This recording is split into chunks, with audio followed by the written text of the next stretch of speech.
Ram, would you be able to help me with a quick room reset, please? Sure, mate. Happy to. All right. So, everyone, you are in the How to Run a Successful Business room. If you have just joined, or if you have a party popper, welcome. This is a safe space, no matter where you are in the world, no matter where you are in your business journey.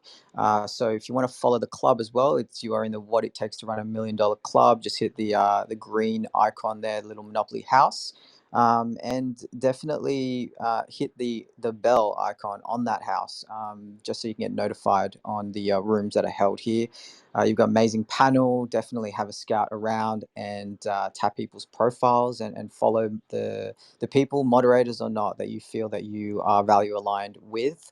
And that are within your industry, because this is by far the greatest app to build not just your network, but to build different communities, and to really get access to knowledge and people that we're not easily able to get. I've met more people in the last 4 months than I have, honestly, in the last 4 years. Not even kidding. It's been an amazing journey. So I would say that it's also important to follow people, because it curates your hallway, as we call it, right? So if you're following people, whether it's everyone here on stage or others, it's going to curate the content that you're going to see. So on that note, welcome again, and please raise your hand if you have a question. This is what we're here for, here to learn, here to contribute. Over to you, Nathan. Thanks so much, Ram. And just a quick reminder to anyone, we're happy to take any questions as people come up, but we do ask one thing, and that is that you fill out some information in your bios. So we've seen a lot of people raising their hands with completely blank bios today. Unfortunately, we can't answer your question, but all it takes is about 30 seconds to a minute to put a little bit of information into your bio, and then we're more than happy to have you up on stage. So just do a quick pull to refresh. And I can see that Helen, you've been waiting really patiently. What was your question today for the panel, Helen? Yeah, good morning, everyone. I'm Helen from London. Yeah, I just wanted to find out. I have two questions anyway, if that's okay, but I will ask the first one first. My question is I'm just about to launch my first book, so I don't really know how to go about launching. If anybody has ideas, those who have written books, what to do first. It's coming out soon, but I don't even have email list. I don't have any of that. So, and I'm a self-publisher. Okay, so your question is how to book Relentless. Can I get a mic flash? Are you here at all? All right, our resident publisher is not in the house. Any of the other mods, Ram? Yeah, go for it, please. Thanks, Nathan. All right, so I mean, I've written 2 books and have self-published both of them to some great success. Helen, you are going down the self-publishing route, is that correct? Yes. Okay. Have you already finished the manuscript? Yes. And have you created any landing page that can begin to capture expressions of interest? That I don't really understand that question, but I did something on Amazon, then one on that platform that I'm about to do today. Yep, Amazon Associates, the self-publishing platform. Yes. Okay, so here's the thing. You need to market your book. The short answer to this is you've got to make sure that the activities that you do to market are also external to Amazon. Amazon is where they're going to buy. It's not necessarily where you're going to get interest or attraction to that page, because you can only imagine how many thousands of people, hundreds of thousands, who are doing exactly what you're doing. So can I just ask real quick, what's the book about? What's the topic or genre? It's not a general, but it's more for families. It's a personal, it's a life story. What's the book called? So it's just your biography, is it? That type of thing? Not fully part of it. Okay. What's the book title? Have you got that? A working title? It's Breaking the Nest. Breaking the Nest. Okay. So here's the thing. Most books most books that don't have an established audience from the author won't sell. So the question is, how are you going to sell it? Before you put it up on Amazon, I'm assuming it's not up yet. Is it up yet? No. Okay. Try this tactic. Create an online launch team. This is what I did. It worked really well for my first book, and then I did it again for my second book. You say you don't have an audience, but you do have family and friends. Those family and friends also have family and friends.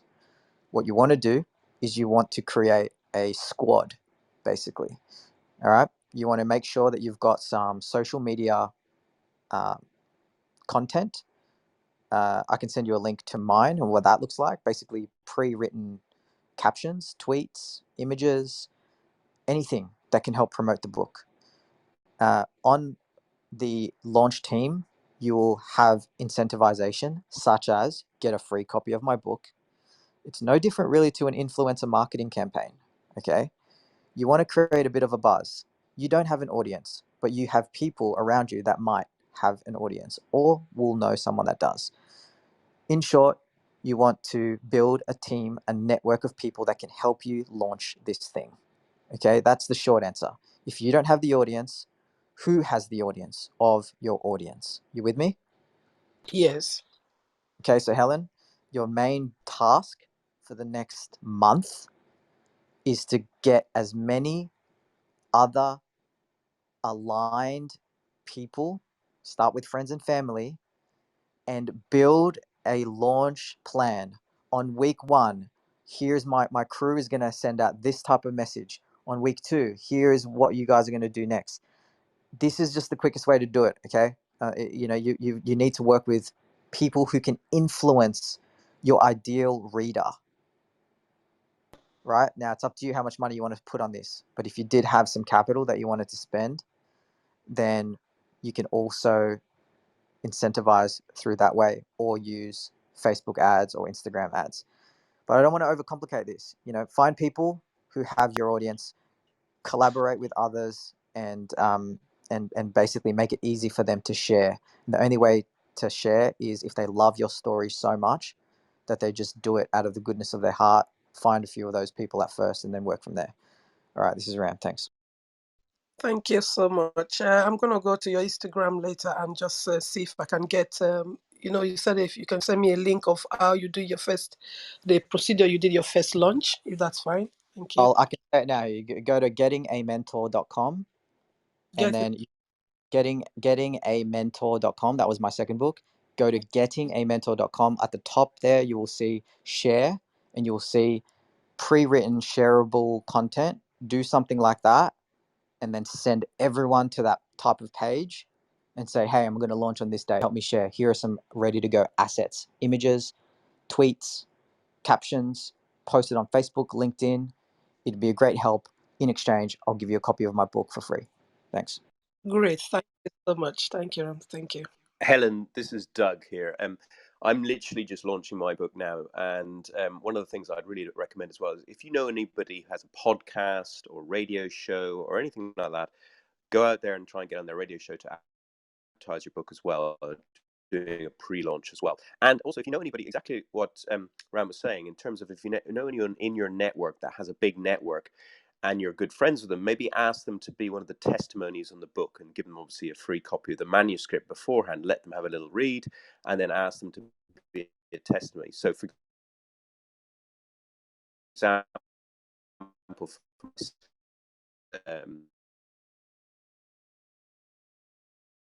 the Navy, and then I got one of the Dragon's Den as a shark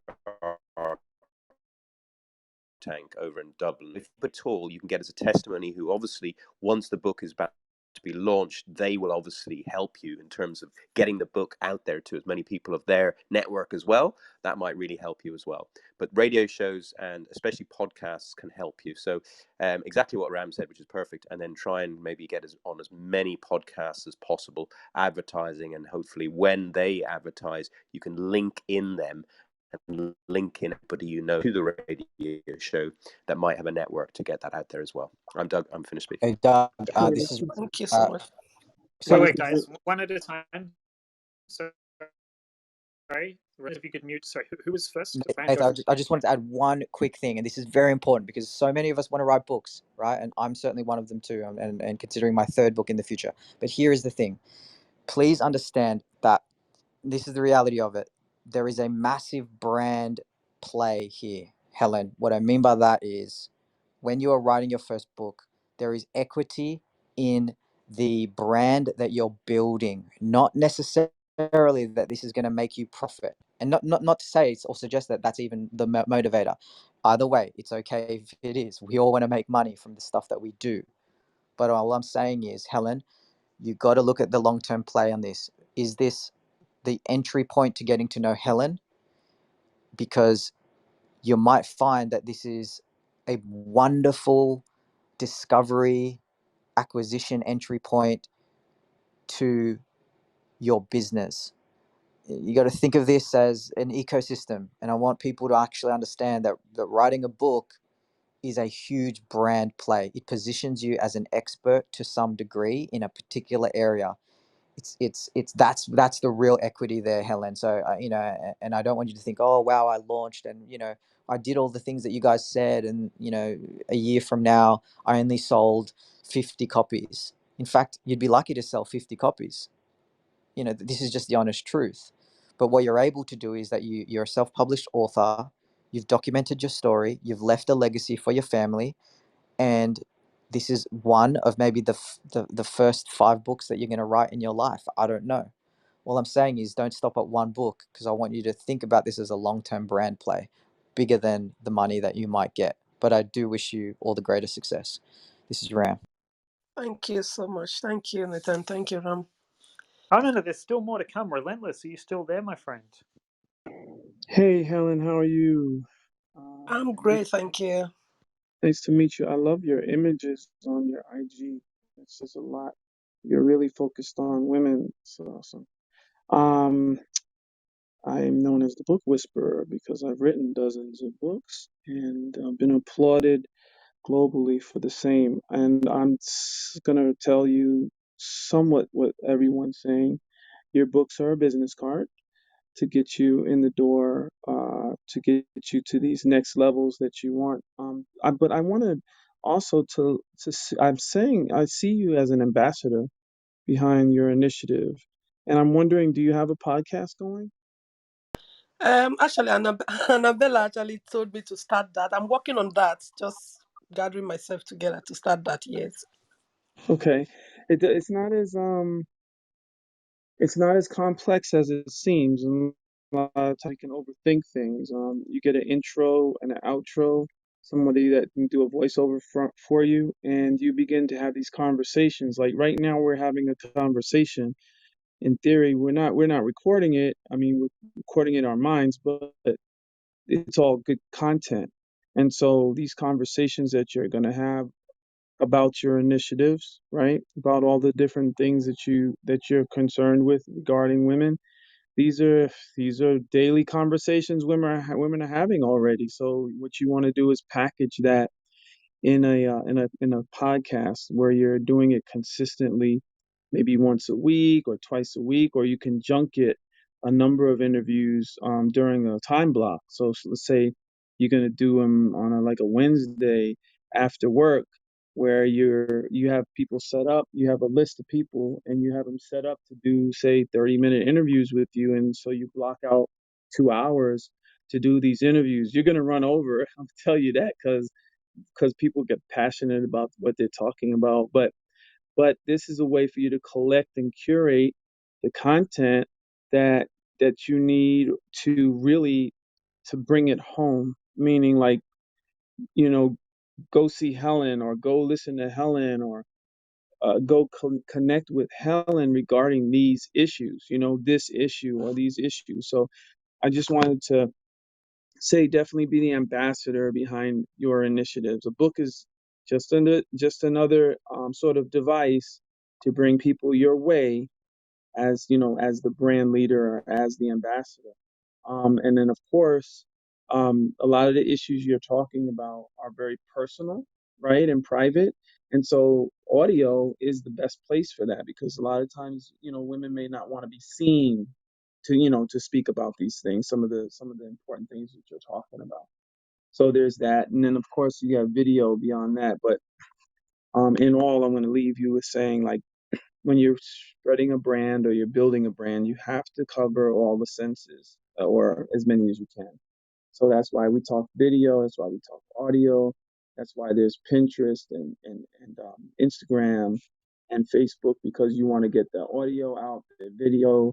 And if you're able to do video, you can actually knock out 3 or 4 pieces from the video. Like, video gives you the audio, it gives you the video, it gives you the written. If you go ahead and transcribe what's been said on video, and so that basically gives you your podcast from your video. And then, of course, you have your images, which is your still captures from the video. So hopefully I've helped. I'm relentless. Thank you so much. That's really wonderful. I've been like doing videos on Facebook Live. I've been running Facebook Live up to last month. The whole of May, took holiday. I do 3 days a week. But the podcasting, I just couldn't get around it. But now, So you great already have a ideas. lot of content. You already have a lot of content. All you need to do is get someone to strip those videos down and curate the audio from the videos, because you have a lot of shares inside of those videos. And so you've done a lot of the work already. That's what you're telling me. So you just basically they're going to take the audio from your video clips, and they're going to package them into a podcast, with an intro, an outro, and maybe a sponsorship. You got a lot of content already. And of course, don't forget, transcribe a lot of what's been said into something like a newsletter or some sort of ebook or e-guide, like, depending on what your subject matter you're talking about. You can transcribe some of the content from your videos. You can have a transcriber from Fiverr, or there's also apps that do that. But transcribe that content, because that's all yours and it's all searchable at that point. So that when you do put a PDF file, like when you upload a PDF file to any of these platforms like Issue or Scribd, Sorry, you Relentless, I upload. don't mean to interrupt. We just that's been such great information. Okay, Thank you okay. so much. And Stacey, I saw you unmuted. Did you want to just real quickly add to that, please? Yes, yes, yes. First of all, Ron, Relentless, Doug, so spot on. The only thing that I really wanted to add, and I was also going to say that this is a content play. I'm so glad that you are already building content. You definitely need to think of building your personal brand. So I believe it was Ron that said to get a landing page up. My vote would be, since you have the content, to get up an author website. Grab the URL for your name, Helen, and then again start populating your website with the content, the video, and I'm a big fan of PR. If you can get any media coverage, that would be amazing. But the last thing that I want to say is just make sure that your messaging and your personal brand really encapsulates, what is your superpower? Why should someone choose to, there's a lot of clutter out there. Why should someone choose to read your book? And I wish you the best of luck, Helen. Love what you're doing, and can't wait to see the end result. I'm Stacey, and I'm done. Thank you. Thank you so much. Thank you, everyone. Wonderful. Thank you so much for sharing that. So, Helen, you've been given a lot of great information for some absolutely great people. Do you feel that that's been of benefit to you today? Yes, that has been a very great tips from everyone. And I have second question, but I will leave it for next time, because I want to go ahead and digest this and write some things down. Absolutely. I can hear the enthusiasm and the energy in your voice. So we'll wish you the absolute best of luck. Please make sure you're writing down notes, because you've just got some great information there. For now, I'm just going to gently tuck you back down into the audience. And apologies for the mispronunciation, Yue. You've been waiting really patiently. What was your question today for the panel? Yeah, thank you so much. And the name is Uwaye. So I just want to first of all say a big thank you to all of you. I think you're doing a great job. I like the way you really probe into people's businesses to find out more information and give them clarity. So I'm really enjoying that. And okay, so for me, I established myself as an educator in Nigeria, and for part time, I did business analysis. I helped mostly schools to build their processes, to build their policies, and just ensure that their processes were automated. So I also helped like a restaurant and a laundry to also put processes in place, their stock taking and all their recordings and things. So right now I've relocated to the UK for like 2 years now, and I want to establish myself as a business analyst here. And I've been to some job interviews because I know I just don't want to start consulting for companies. Sorry for interrupting. Thank you for all of that background. Is it possible that you could just say in one clear and concise sentence, starting with my question is, and if we need any additional info, we'll certainly ask you for that. Okay, no problem. So my question is that I have recently located, well, not recently, like 2 years ago, I relocated to the UK, and I want to establish myself as a business consultant here.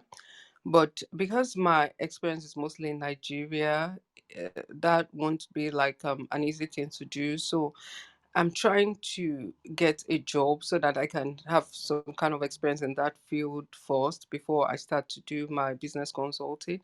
But the thing is, again, it's for you to get a job, you need experience in the environment in that area. So it's kind of difficult. So my question now is very country specific. I don't know if anybody here knows like business analysts in the UK who I can shadow, or that can give me some insights as to how. Sure. Let's just quickly ask the panel in regards to that one. So can I get a flash of the mic? I know, David, you're in the UK. Is this something that you're able to help with at all? Andra, is there anyone? Hello. I'm here, Nathan. I'm here to help if I can. Hello. Nice to meet you. So when you were saying before, so you're looking to be, obviously, to get into the business coaching. Can you just give me an idea? What is it you've done so far? Because you were saying you're looking to gain experience. Have you not done anything so far? What is your experience? Yeah, I've done some things, but not in the UK. So, like in Nigeria, I helped a laundry startup. I set up their records, their stock taking, the processes, the POS, the online POS they need to use, their reporting systems. Okay. I did the okay. Sorry. But for actual business coaching, have you done anything on that, or is that what you want to pivot? Because you said you want to do business coaching, which it sounds like you've worked in a business and you've helped build that business. But have you done anything on the coaching side yet?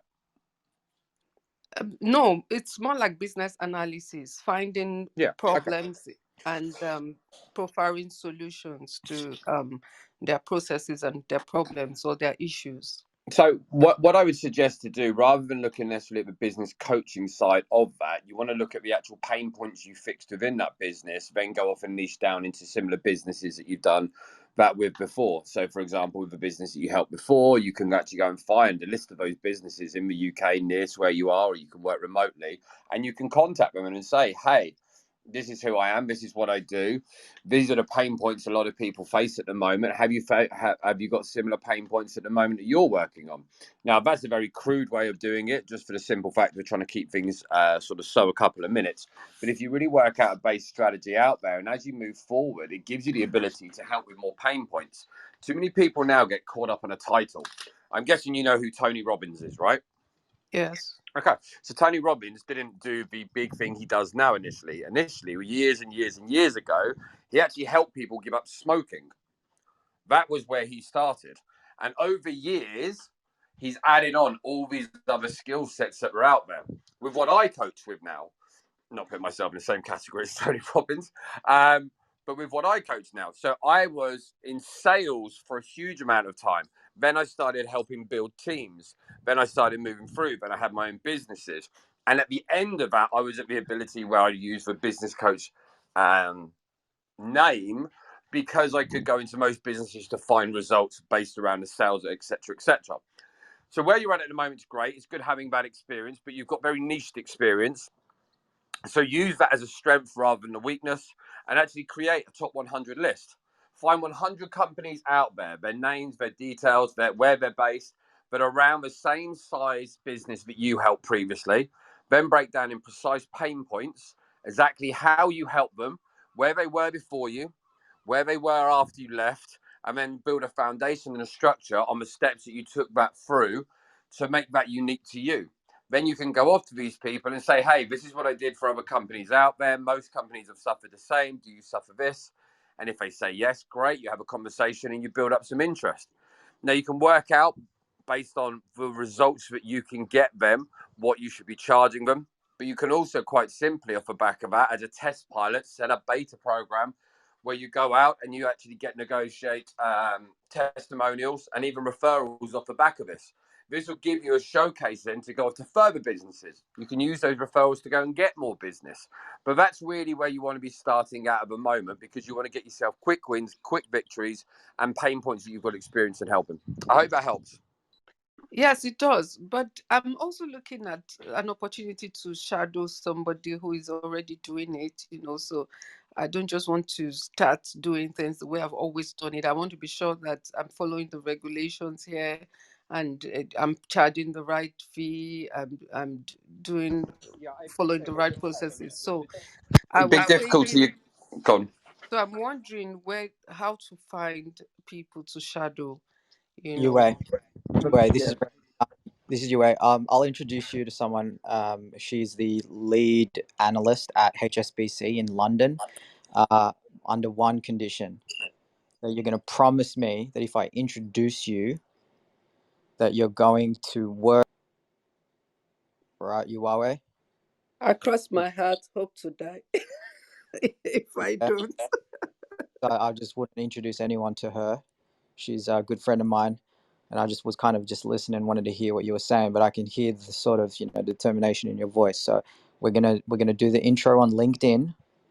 So make sure that your LinkedIn profile is as schmick and as presented and as complete as possible, and then I will introduce you personally to her. And if nothing else, you've made a new connection, and maybe she can point you in another direction, or maybe introduce you to other people. But I'm happy to do that for you. Wow, can I shout? Best thing I've heard all year. Thank you. Thank you May so I, And may much. I add something to that, please? Please Yes, do, please. Stacey. Sure. First of all, good for you, what UA, and I want to echo on something that Ram said. Like, your LinkedIn can't just be good; it has to be great. And just some words of advice: looking at your Clubhouse profile, I would look. We all have to be masters of first impressions now, and put everything that is, for example, in our bios through the who cares test. So looking at your profile right now, I would take the child development educate, move it down. I would also put living in London way on top. Again, you really need to position yourself.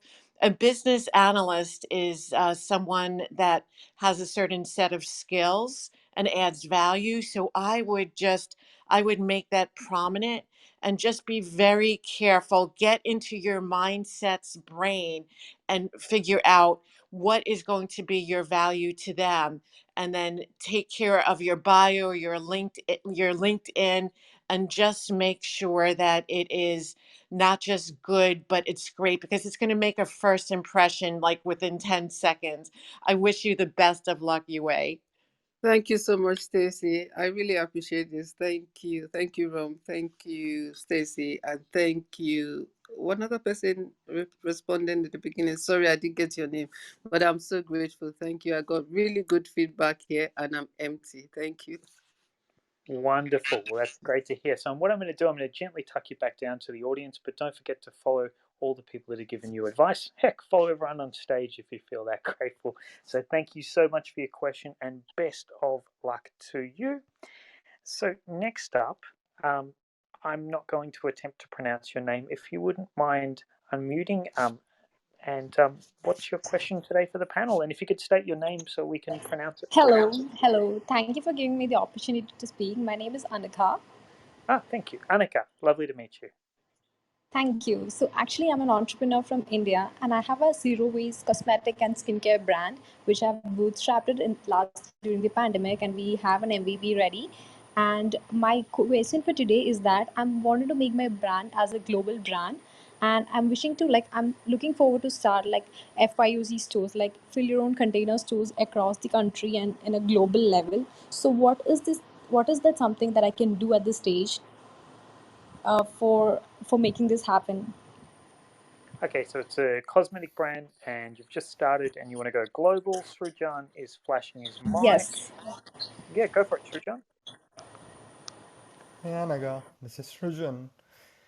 So Hi. just a quick question. How good are you in your current market? How are your sales doing? How is your profit?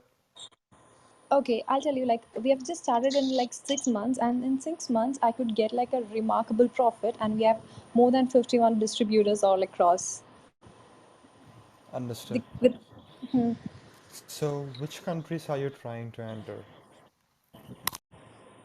Actually, I'm from India, so initially I just want to establish properly within the country and then move it towards a global level.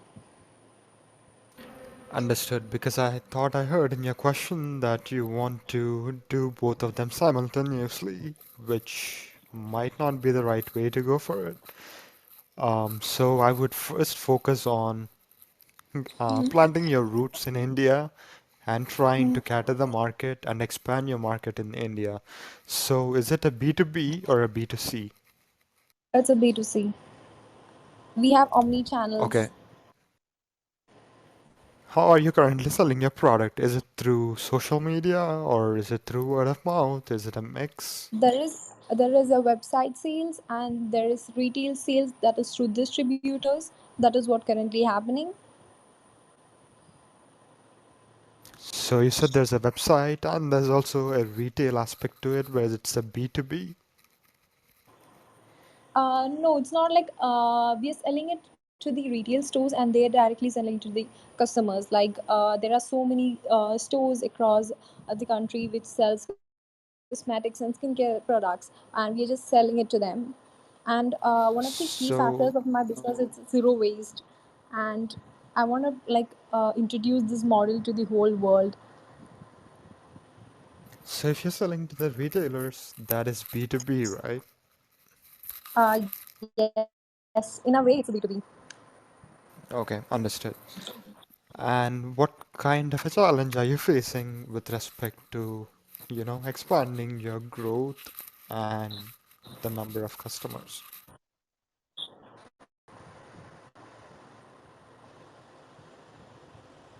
Sorry, Sorry, Did we you get can't the hear you. question? Say that again. I think I lost Oh you. I yeah. think Mr. Srujan, Okay, I think I so lost. the question is, what are the current challenges that you're facing with respect to expansion? The main challenge that we are facing right now is like allocation of funds.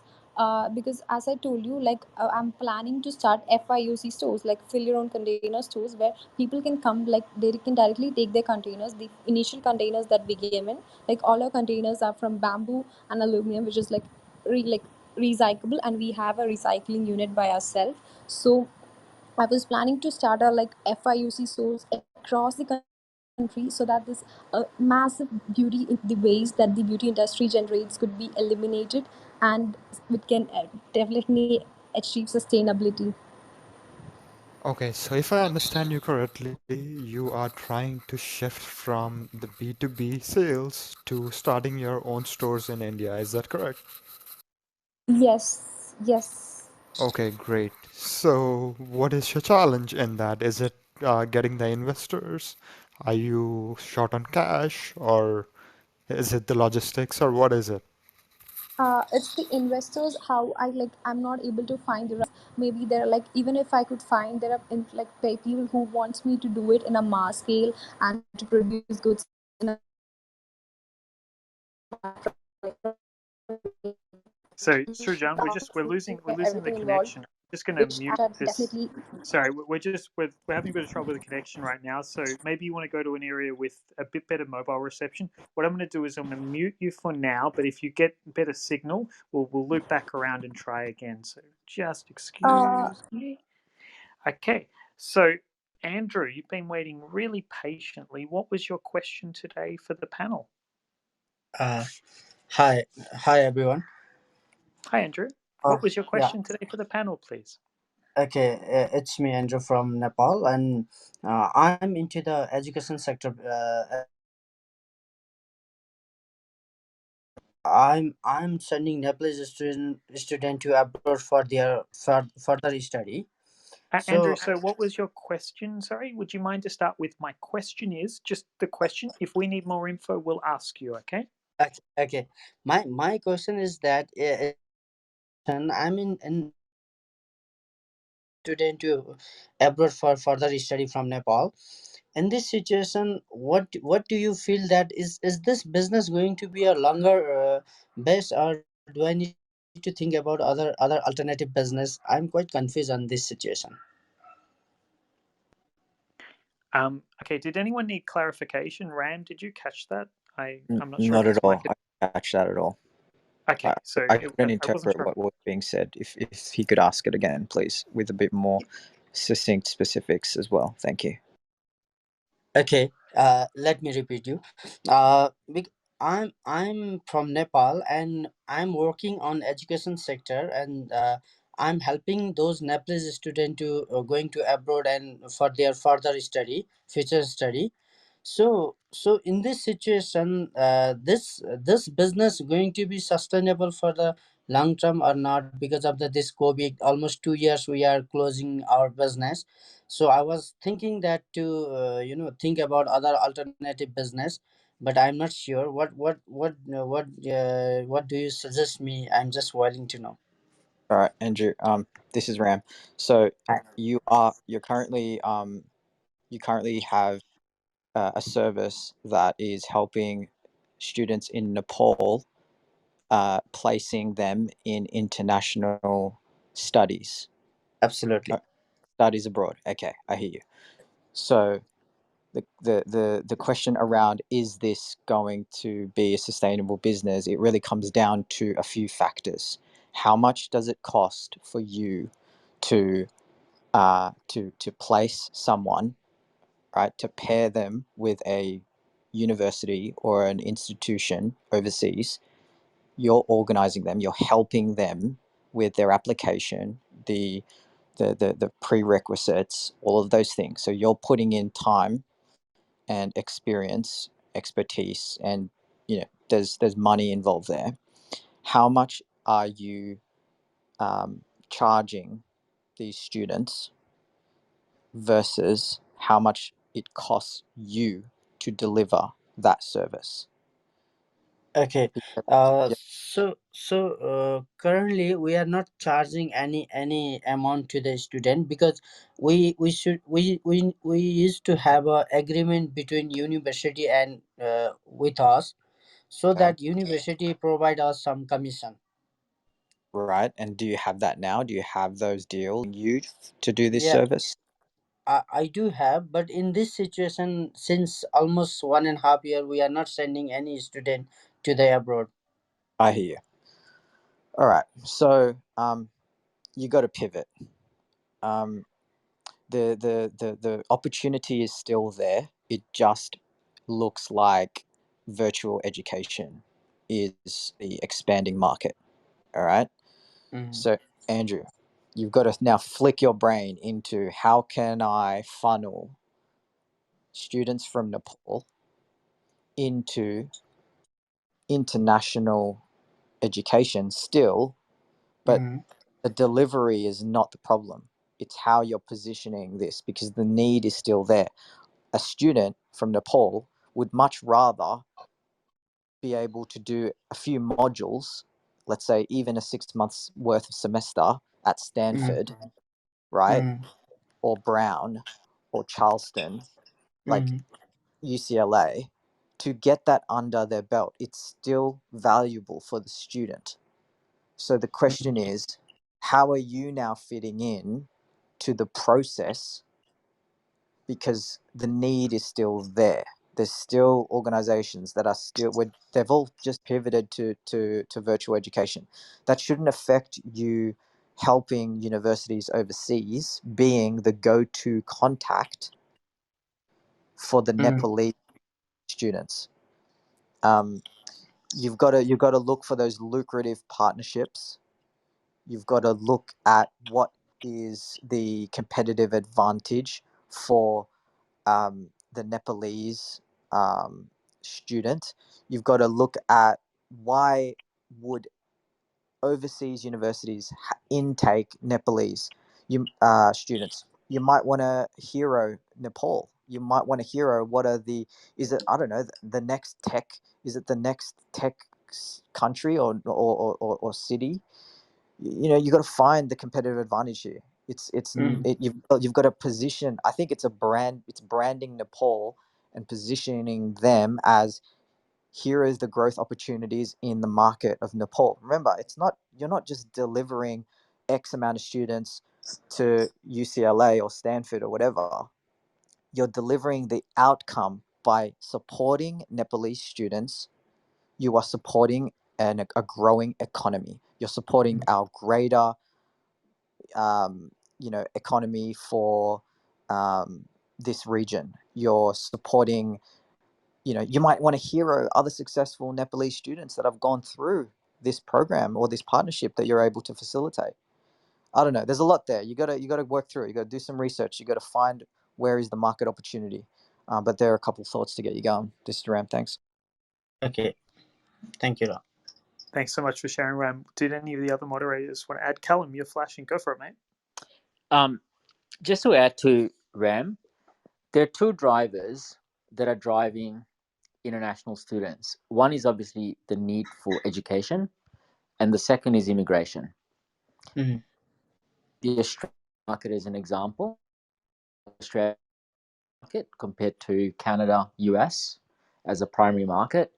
But if I use that as a proxy, immigration is a much bigger driver, and the immigration with border shutdown, with border lockdowns, and with more protectionist measures and anti-immigration right now, and there are many details which we can take it offline, that particular segment is significantly disrupted. And so if education is going to go online, which is the current trend, at least for the next 12 to 18 months, at least certainly if you look at markets like Australia, the immigration policies are not going to be in your favor.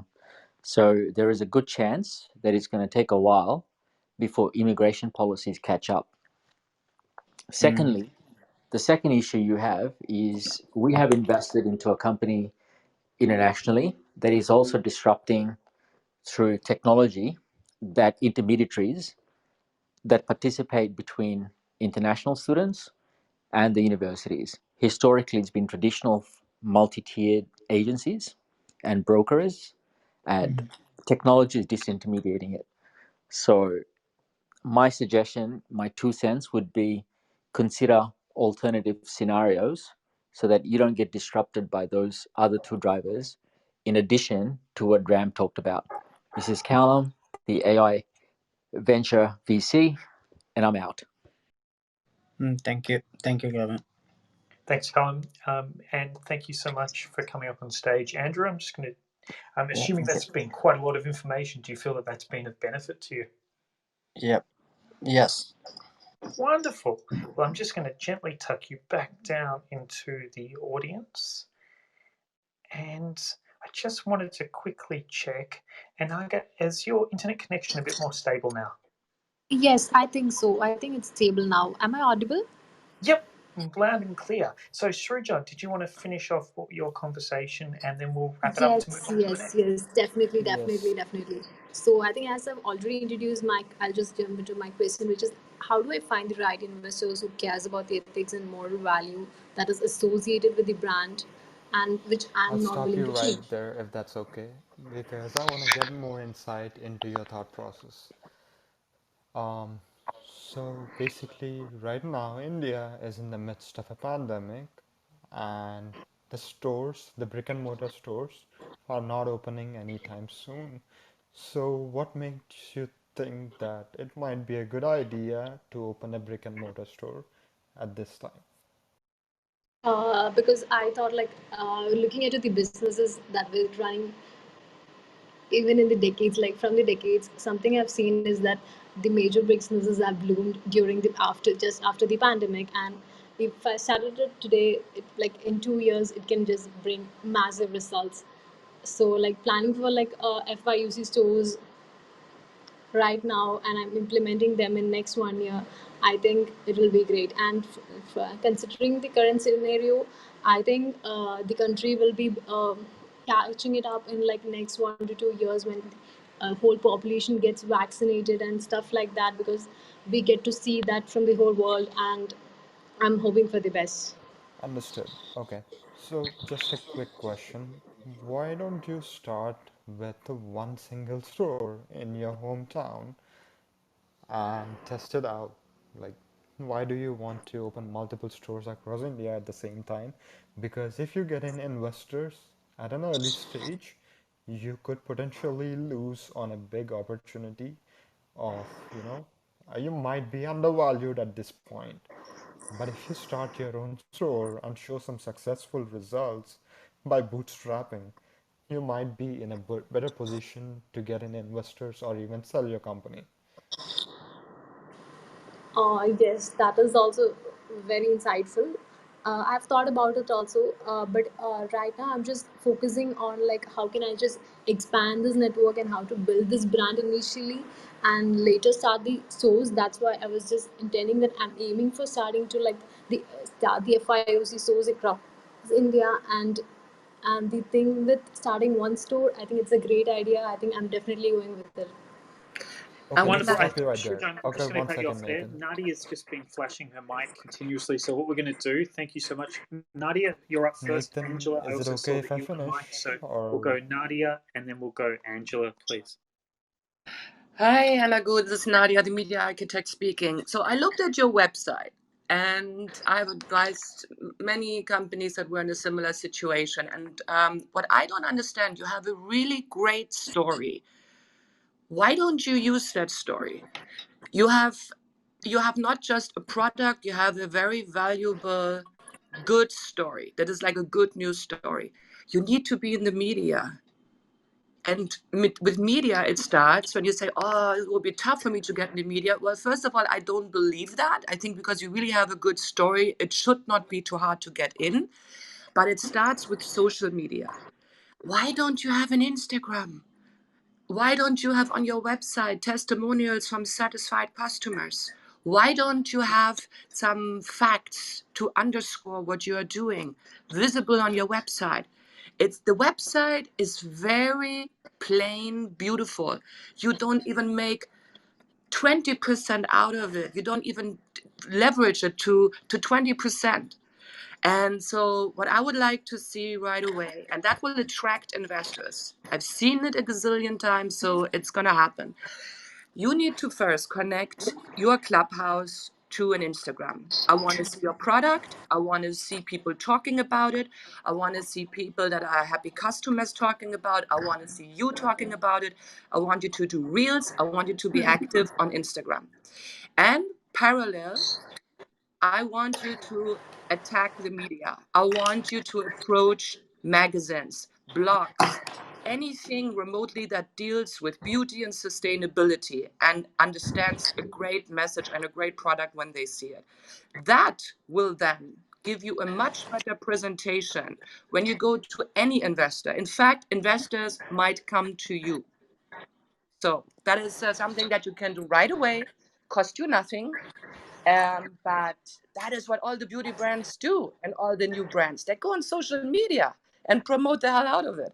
And they have satisfied people talking about it, telling how it changed their skin, how it changed their lives. That's what I would like to see. Be more visible. Okay? With that, my name is Nadia. I'm done speaking. Thanks, Okay, okay, Nadia. I get it. I get it. I get it. I'm definitely doing it right away. And Angela, if you wanted to wrap it up, go for it. Thank you so much. Yes, hi, Anaga. Yeah, I went Anka. to your website immediately. Thank you. I went to your website immediately, and I have to be honest, you have like two items on there that seem very random. You have like a razor and a serum, and Yes, that's it. yes. And let me finish, honey. You can mute yourself, and then you can speak. If you can mute yourself. Thank you. Yeah, and then they're two random items, and they're marked down. The prices are slashed, and that's the extent of the brand. And the thing is that you can drive all the traffic you want, but if your brand isn't, if you don't have, what is your unique selling proposition? What are, what problem are you solving? What are these items? You see the bamboo razor and then a serum that are somewhat unrelated items. I don't really get the essence of what is your brand. And that's the thing. A lot of people, they have ideas and they kind of put out random products, but they're not really understanding on what it takes to develop and build a brand. Because right now, if get press, or you get, you're driving traffic, you're driving traffic to a home that is in disarray, basically. So I think that it's more about really, what is, I don't see, if you want to open multiple stores, there's gonna be like a razor and a serum. Like, I don't get it. I'm just not really clear on, and the thing is, if you want to build out, other items and things like that, that's fine. But I feel like you need to have a brand, and you need to have products that solve problems, and people that are using them, to Nadia's point, and testimonials and things like that. I just think you need to work on the branding before you look to try to get, stores and this and that, and work on on the items, on what your brand, and it's fine. Somebody can have like one brand. They can have like a razor, but it has to be like the best bamboo razor in the world. Like, people do make it big selling like an item, but there's a lot of intentional. I would just urge you to really look at your product offerings, and also, possibly your, the even the packaging as well, like your typefaces. Like, the typefaces don't really seem in line with this eco-friendly, sustainable, like, it just I'm just the actual, the graphic design, I feel like, doesn't relate to the product. I just think there's a lot of work that you need to do internally before you start to, try to distribute this out to the world, because I think the foundation has cracks in it right now. So that would be my insight on that. But I do wish you the best of luck, and it's good that you're here and you're asking questions and getting feedback, and you can, take what you like and leave the rest. But at least you're, getting some other perspectives and eyeballs on your brand. So I wish you the best of luck. Thank you. This is Angela. I'm done speaking. Thank you, thank you, thank you so much for your insights. I'm definitely gonna be spending so much time on my branding and looking the challenges that we currently face. And thank you for your thoughts. No worries. And Shrujaan, sorry, you said you just flashed your mic, so you just wanted to add one more thing, was it? Yeah, so just wanted to circle back what Nadia and Angela have said. That is exactly where I was going next. I think you could focus on personal branding for sure. You definitely have a great product and you need to work on your Instagram, because you could even take this like a B2C instead of having a storefront.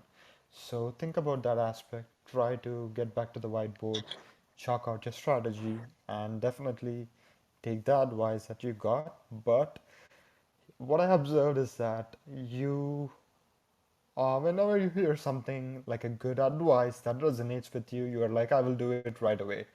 But what I would suggest is that take a step back, take the notes, look at it, and see what works and what doesn't work. Don't make any decisions in a haste. Take everything with a strategic mindset and go for it. So you can do it, and if there's anything else any one of us can help, feel free to reach out to us. Definitely, definitely. I'm definitely planning to look into the challenges and what works out for me and what is not working. I'm definitely for it. Wonderful, Anaga. Thank So you. hopefully that's given you a lot of food for thought, a lot of different perspectives, and I'm sure that you feel well and truly served today. Yes, yes, yes, definitely. I can't Wonderful. Well, wait to thank you just so much. share the more insights with you. Well, that's what we love. Please come back and let us know how it's going, because not only do we want people to ask questions, but also share their wins, because it doesn't just help you, it also helps everyone. So thank you so much. I'm going to gently tuck you back down to the audience, but please come back and Thank you. feel free to keep listening. Thanks so much. Sure, sure, sure. Definitely, definitely. Awesome. All right. Sharon, you've been waiting really patiently in the audience. What was your question today for the panel? Hi guys, I didn't actually have a question. I got invited up, so I'm just really here to listen, and I'm a personal branding photographer and also personal branding strategist. So I'm just here to support and help if needed. If you don't need that, then I'm happy to go and sit back in the audience. Thank you. Oh, well, thank you for coming up. Since you're up here, may I ask a question if you don't mind, Sharon? Yeah, of course. What would you say? What's one of the most important branding tips for a business? Should they worry about branding early on, or is it something that they should be evolving and working with?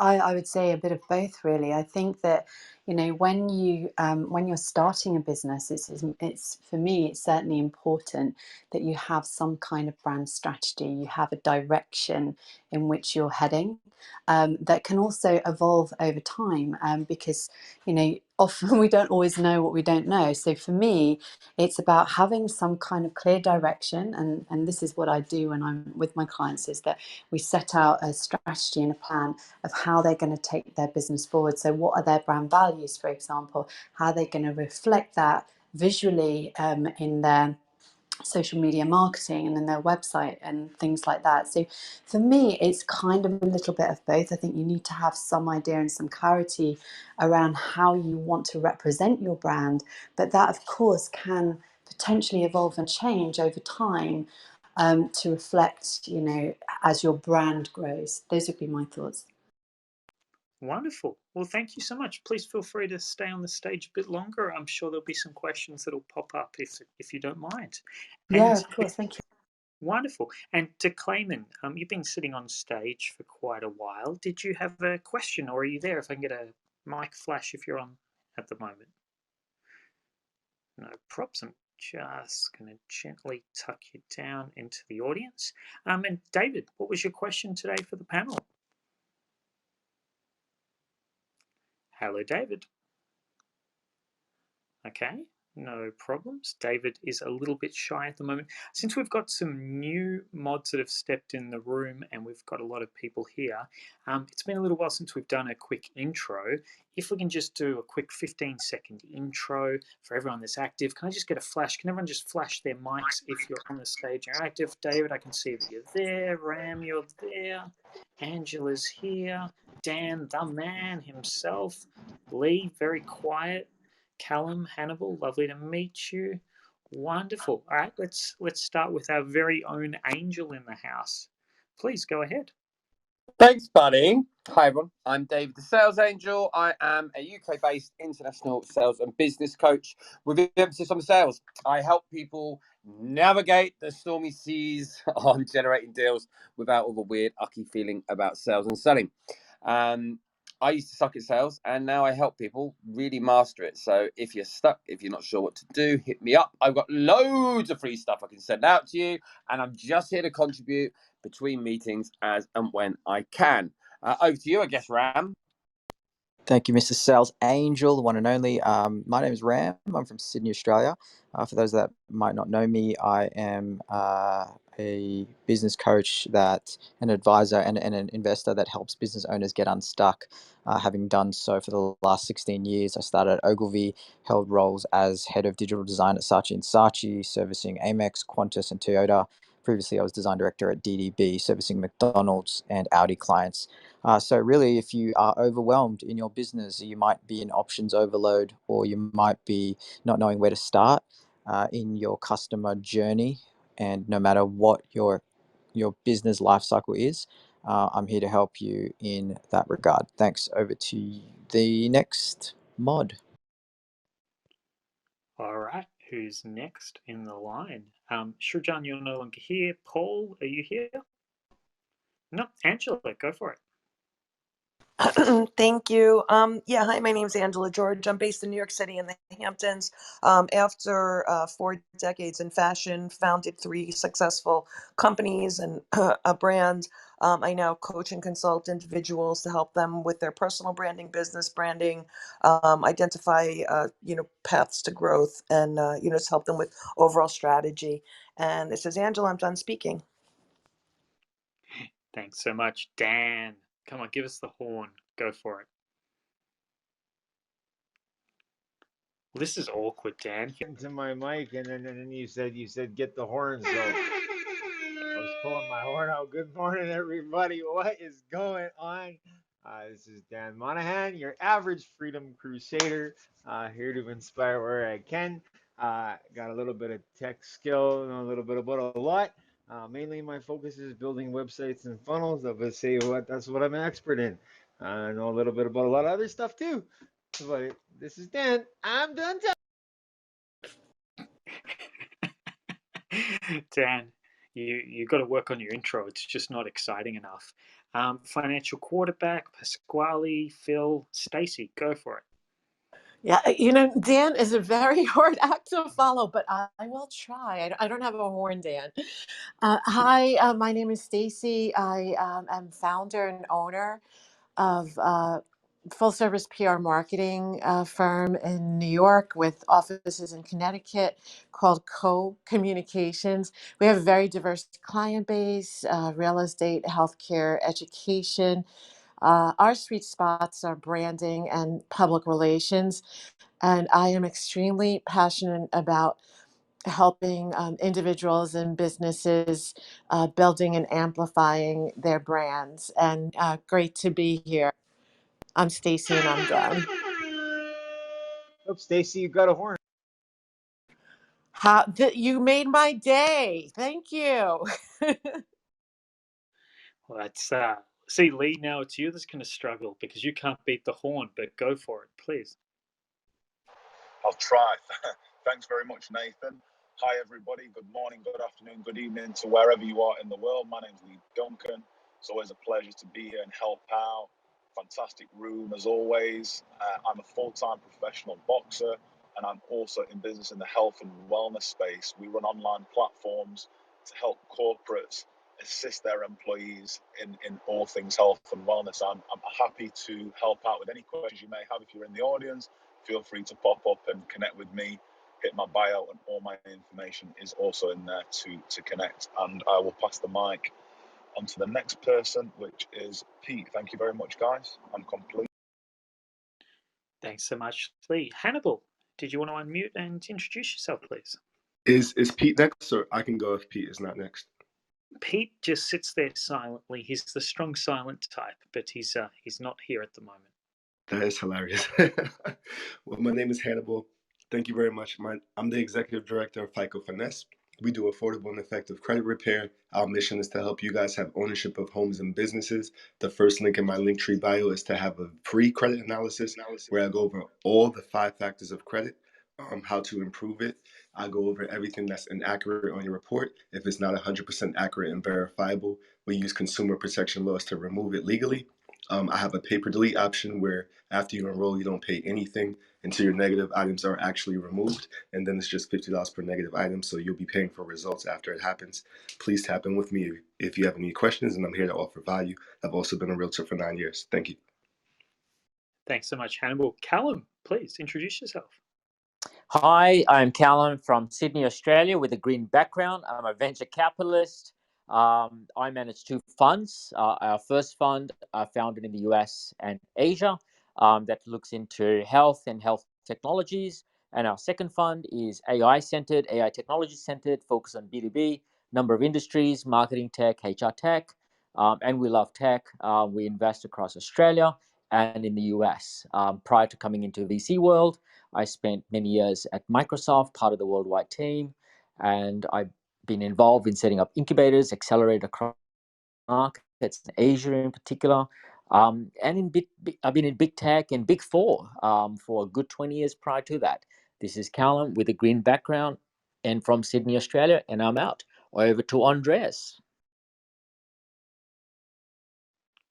Andreas, that was your cue to unmute. No worries, he's not here at the moment. But Emma has popped in. Emma, we're just doing quick intros if you missed the start. Are you here? And if you are, please go ahead. Well, that is awkward. Sorry, did you Andreas, say? Sorry, did you say Sharon? I didn't hear. Oh, actually, I said Emma, but you know what, Sharon, you're here anyway. Do a quick intro. Go for it.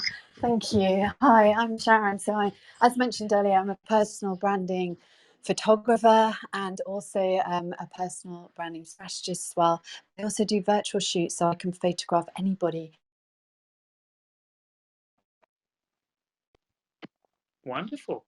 And I'm Nathan, somewhere at the top couple of rows. I specialize in finance.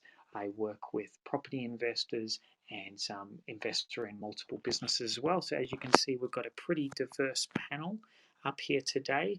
Emma, are you back or not? Okay, we'll take that as a not. No problems. I don't know if you can hear. I don't know if you can hear. I've got really bad signal, so I am here, but going Do in a and out quick for about. intro. We can hear you. Go for it. Oh, you can? Okay. Hey, I'm Emma. Are we just doing business intros? What are we doing? I had no signal. 15-second intro. Go for it. You got 3 4 seconds seconds. left. Oh.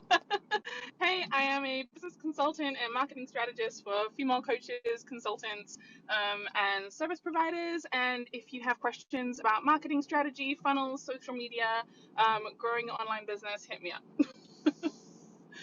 Thanks so much, Emma. Lovely to see you. And next up, we've got apologies if I mispronounce this, Yoshihiro. What was your question today for the panel? Thank you very much for giving me a chance to talk in. This is a representative from Japan. I work in a cabinet office in government Japan, and I have to care about the branding or Japan or merchandise or everything. So almost like a punishment, like the government decided to set me to branding.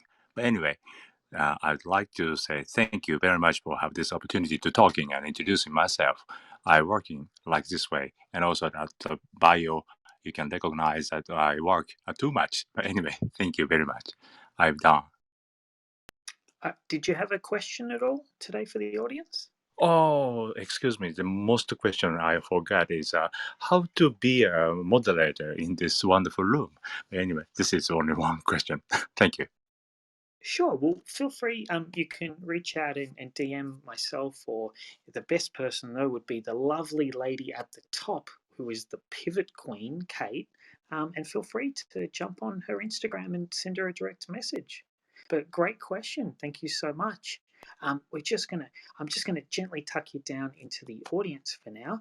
But next up, we've got David again. So David, if you could unmute your mic, what is your question today for the panel, please? Hi, Nate. Thank you for the opportunity. I had to jump off and go attend a quick meeting, but No I'm problems. excited. So what was your question today for the panel, David? Yeah, okay. So I don't know if you can hear me. We can hear you. Did you have a question at all for the panel? Yeah, so I'm trying to position myself as a sales coach and trainer. I just got to become a Grand Cardone licensee here in West Africa, but I'm kind of having a hard time positioning in the marketplace. So far, what I've been doing is provide coaching services and one-on-one trainings for network marketers out here in West Africa.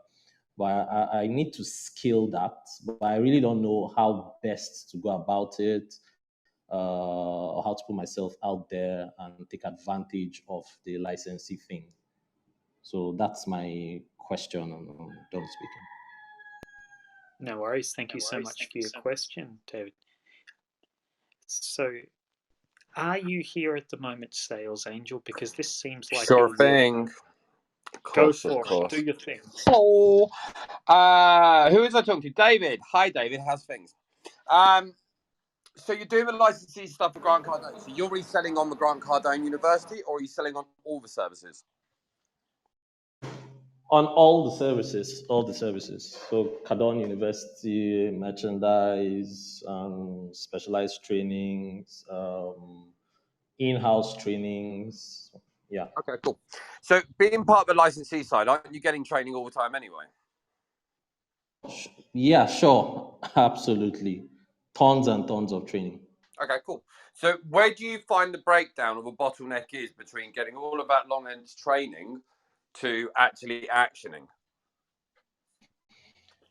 Okay, so pretty much, I think it's a positioning thing for me. So let me just quickly say, I kind of niched down. So if you check my bio, you see strategies and consultants for network marketing professionals. So I do coaching and training for network marketers here in West Africa, kind of establishing myself as an authority in that space when it comes to sales training, sales coaching. I've been doing that one-on-one. But like I said, the challenge right now is trying to scale that Yeah, out. yeah. As a point from what I'd say on this at the moment, the niching downside is always going to be difficult. And here's the part you're going to have. If you're going to be going into network marketers, the majority of network marketers love the fact that they do it. I love the hustle. The majority of network marketers are not looking to become sales professionals. A lot of the network marketers out there, from my experience, when you're looking out there, they've got given a set product, set process, and set training, and they're coming through that community. And the vast majority of people typically selling directly into their own network, hence the network marketing side. With the niching side out there, when you're looking at a product, so what are you reselling the Grant Cardone University, for example, on? What's that, 50? I don't know if in where you are, it's a lower price than it is in the US. Is it the same price as in the US? Yeah, so it's the same price for the university, but the cool thing with the Cardone licensee thing is I can actually unbundle products. So I could take specific trainings. I don't need to just say, I don't need to necessarily sell access to the university. I appreciate what you're saying. But my point being with this is when you're looking at a price point of something which is what sort of between £1,000 and £1,500, when you're going into the network marketing space, if you've got people in there now which are making an extra $500 a month, it's a very big ask when people are looking to spend £1,500, for example, $1,500 to get into that. That's not the scope for most people. When you look at the Cardone University, the reason I know about this is my platform is hosted on exactly the same place that Cardone University is. Same interactive platform, just my face instead of Grant Cardone's. And the big thing you're always going to find is when people are looking to buy into a course, a program, or something similar, it's the return they're going to get off the back of it. So, for example, if you buy into my program, I would expect people to see anywhere from a 50 to a 75x return from their money. So if you're looking to get someone in a network marketing space and you want to scale up that side and you're going to charge them £1,500, you're going to be getting them up to a very high level within network marketing, where at that point anyway, they would normally have people that are above them giving them the coaching and guidance. So if you're looking to do that in network marketing, you really need to tier into the higher level people that are out there that have already got massive teams, and actually you end up on the group side. I personally think, and this is just my humble opinion, you'll be a lot better off going off and pitching it into businesses where they've got sales teams. For example, with what I do now with my platform, which works the same as you'll be aware, the Cardone University, that Lightspeed VT system is great because it's not a course, it's a platform where you can put 20 people in a sales team all on the same platform. They can all be branded. Users can be held out and held accountable by a master access. So it's like an internal bolt-on into a system for a business. Now, because of that, your spend per user is a far less than you would pay for a single user. That also means then that you can go into a business that doesn't have current training and enable them to have the training at the touch of a button 24/7, 365. That's a very different thing than you'll find for the network marketing. The majority of the Grant Cardone University and that type of thing is based on physical sales, face-to-face sales, phone sales. Whereas for network marketers, the majority of the time it's done actually over social media through the DMs, which is not where the big strength for the Cardone University actually comes from. The majority of that is mindset, yes, but the majority of the sales is more the physical side. So I actually think with your niche where you are, you might have chosen a niche, which seemed like a great fit, but I actually think you'll get a far better return off the back of it by utilizing the audiences out there that are going to be more specific to the products which are actually on that platform. Now, you've got all the other products out there for sure, but I think the niche you've done, I personally think you would be better suited on a different niche, because you could go and get clients that will pay you on a 2-year, 3-year, 4-year contract on a 20-person sales team. Will be not much harder to sell than it would be to go and get 1 or 2 network marketers that are making £500 a month, and the value isn't necessarily being seen by it, because for them to justify it, they need to start making 60 grand a year, but they're not looking for that. They're only looking to make £1,000 a month. I definitely spoke about 14 minutes about the same thing in one breath, but I hope that helps. Feel free to reach out, Mark. Yeah, sure, David. That sure helps. I really appreciate that. I exactly get what you're saying, and I was also thinking about that, but I think you've kind of solidified that for me now. So yeah, that helps. Thank you. Yeah, you're welcome. The main reason being is just because my platform does the same thing, so I know exactly what you're talking about, and you're in a great position. I don't think you're necessarily, and it's ironic that I'm giving you tips for someone who's got a competitive platform. Obviously, Grant Cardone's massively bigger. But with the access you've got on that platform and the usability you've got in that platform, you're thinking about the sales coaching when actually you've got a system there which you can go and resell on, which means that you don't have to be there. That means you can do a combination between live one-on-one training, and you get to leave them with the platform of Grant Cardone in their business 24/7, 365, whether remote working or physical working on top of.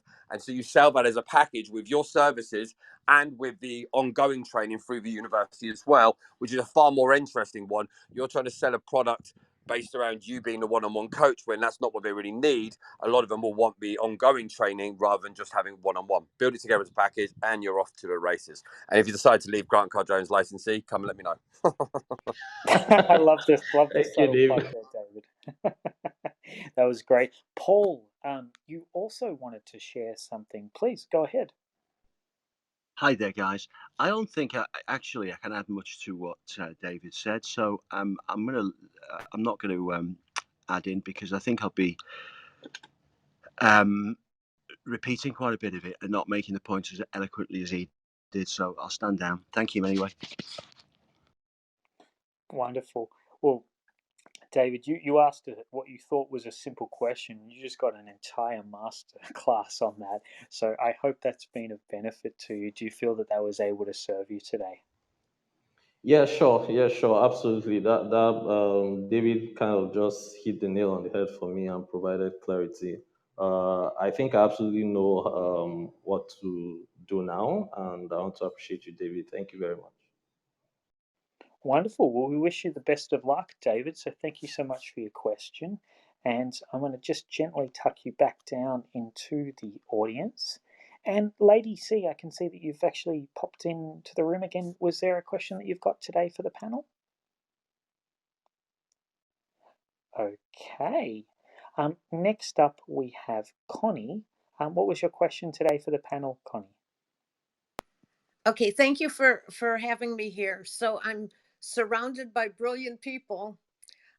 So I'm starting a business where I help people write their life story to pass down to children and grandchildren and future generations. And currently I'm using Shutterfly to print out a book for them.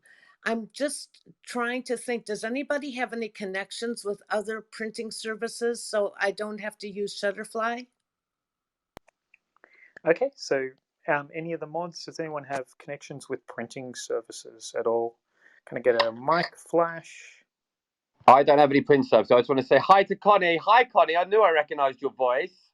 Well, hi, David. And by the way, my article is coming out June 11th. And Boom shakalak. Congratulations. I can't wait to see it. Well done. Thank you. Thank you so much, David. Were there any of the moderators that had an answer to this? Connie, unfortunately, it looks like you have a question that has stumped our entire panel. So unfortunately, we can't answer it now. The one thing I would suggest, though, is feel free to circle back to the room. It's a 24-hour-a-day room. So quite often you'll find that if you come back at a different time, you might find someone that may be able to help you. But sorry, unless you had another specific business question. No, very quickly. No, Connie, if you drop me a DM, not today, but if you put it in your diary, drop me a DM on Friday. I'm speaking Thursday, but it could end up being a connection. It might be, but message me Friday, and I'll know either way. And if it is, I'll do an introduction. All right. Thank you, David. I love you. You're very cute. Thank you. Wonderful. Well, I'm just going to tuck you gently back down into the audience, Connie, and I am now handing over the baton to the lady that was voted the #1 moderator of this room. This is a room with over 200,000 people that have been through it in the last, now it's 32 days. So over to you, Jackie. Here, can I get a mic online? Wonderful. Thank you so much, Nathan, and for all you have done to keep the room running. Greatly appreciated. And Dan's in the house. Guess who it was, by the way, Jackie? I know. I love it. So, to all those that are on the panel right now, thank you so much for being here and contributing to the room. And for those in the audience, please put up your hand. Don't go to bed tonight with that burning question that you could have asked. This is a very inclusive environment and we welcome people to come to the stage, except those without something in their bios. So please go into your bios, add some information because we would love to welcome you. And just a reminder that you are in what it takes to run $1 million business. And for those that haven't done so already, please click on the little greenhouse at the top of the screen and press follow. The first 2 names will be the Pivot Queen and her husband, Daniel, members of this club and have bought this together. So they too deserve a free just to pour into you all. And a reminder for those in the audience, when you come on stage, please mute your mics so that you don't cause a disruption. So moving on, next on the list is Ghassan. Are you there, Ghassan? Hello. Might be Hello, I'm Gizan. I'm from Lebanon. Welcome. I'm creating my platform to link creative minds and Lebanese designer to the global market. And it was like I'm stuck in now because a lot of competition, and I want to be different from others' platform, and I'm not finding the solution about it. So you're looking for a solution for a better platform to market your business. Is that correct? Yes, of course. Because a lot of platform is on the market now, and it's like different. To be different, it will be the customized product, sustainable customized product. Okay, thank you so much for clarifying. Ibby, please make sure that your mic is muted at all times until it comes to your turn. Thank you so much. So, is there anyone on the panel that would like to take this and help with a marketing question? I'm not clear on the question, Jackie. This is Angela. I'm still not clear on what the question is. She wants help to really get her business out there. She has used other methods and that haven't been successful for her. And it's because a lot of platform are promoting or are selling it's not the same product, but Lebanese product and handmade Lebanese product. Okay, does that make sense, Angela? I'm sorry. Yeah, I'm not grasping it. Maybe someone else can help. I think hi, this is Glenn. I think we need to know what the product is. What is the product? It's all handmade. It's like fashion. It's fashion clothes and bag for beach bag. It's only the Lebanese product handmade and customized. It's every product customized. يعني you can put your initials on it. You can. It's fashion website. Can I just ask also, Jazan, sorry to interrupt, but can I just ask also, when you say you're looking for another platform, are you talking about a social media platform? Are you talking about a platform to physically sell your clothes on, like, for example, Etsy or Amazon?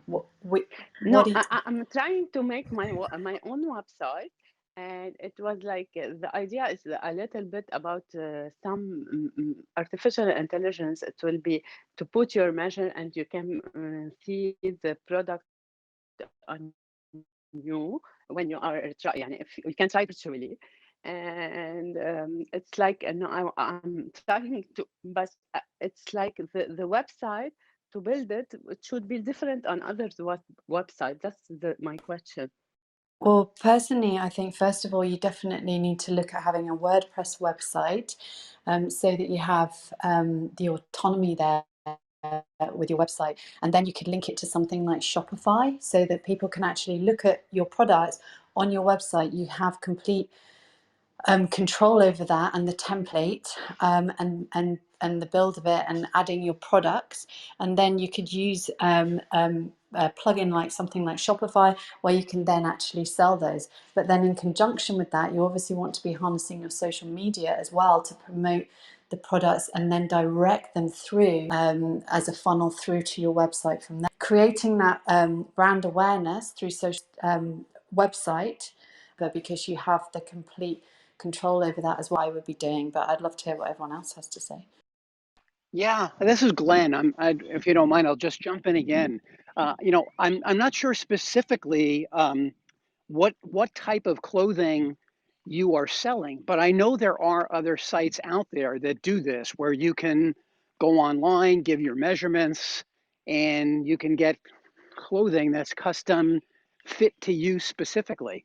So my question is there a particular customer segment of the market that you can really be appealing to that somebody else isn't? Because I feel like you are up against a lot of competition. And as we just heard also, there's a lot of things that you can do with, with website, with SEO. You do have to have a fabulous website to really get a share here.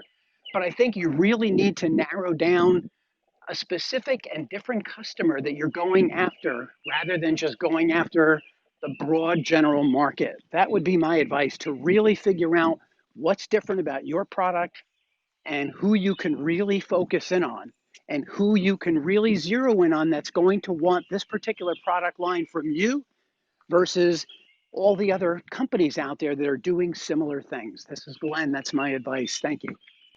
Yes, Hi, thank this you, is Glenn. Angela. This is Oh, sorry. Angela, you go first, please. Okay, thank you. Yeah, now I think I understand. So you're saying, basically, I mean, the two platforms that I would recommend for e-commerce, for fashion, more for the type of products you are doing, would be either Shopify or WooCommerce. And for me, I know Shopify. I don't know WooCommerce, but I know some people do use it for e-commerce for products. But the other thing you did mention was you talked about AI. You talked about, that people can, so I would imagine that Shopify has, is kind of working in that arena with this new technology where you can, look, people can actually look, like, see themselves wearing the clothing virtually, like that type of thing. That was the thing that you had mentioned. So I would and if that's actually what you're asking, I would be in contact with Shopify, because they have tons of, and the beauty of Shopify is they have tons of different plugins that it really is like an all-in-one. So I don't know if Shopify, I would imagine it's available in your country, but that would be the web. If you're not on Shopify and you're on some other thing that you built, or um, Magento or whatever, I would, which I kind of doubt, but I would definitely recommend Shopify for what you're doing. And then again, I'm sure that they would have information as far as plugins that can do the have the AI and the VR and that type of stuff. Was that your question, Jazan? Thank you, Angela. I appreciate a lot. I appreciate all the recommendations. I'm targeting all the people for the question before. I'm targeting all the people to be different, and they want something different. So we can provide them from our different a very different woman, and buy from our website. You're saying your things are customized, that they're initials, or is that what you were saying before for the purchaser? Yes. Had to come on if you want. You can ask for your own design. Did that answer your? Still, like, I'm still. Did that answer your question? No, thank you so much. I have the answer of the question. I will look for Shopify if they have the AE, because artificial intelligence, because it's very hard to build it in Lebanon. So it was like the good answer. Thank you. I'll say one last thing about it. I feel like the AI big brands are working with, because I haven't looked into it personally, but I don't know if it's trickled down to smaller brands. Do you know what I'm saying? Like, it's definitely out there for big brands, people like Gucci or Nike, or, like the Yes, big I know. brands. I just don't know if it's I trickled down. Yeah, go ahead. Yes, yes, I know it's for the big brand, so it will be. I was like trying to see if we can build it. That's why. Hey, this is Emma. Jisan, I know of 3 different solutions that are areas that you can integrate into websites. I think that you've had some great advice here, and Shopify, definitely look into whether they offer this option.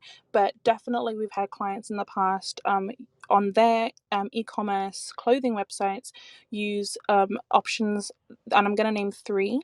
One of them is called Reverie.ai. That's the one that we've seen people use most often and that we've helped with people, Revery.ai.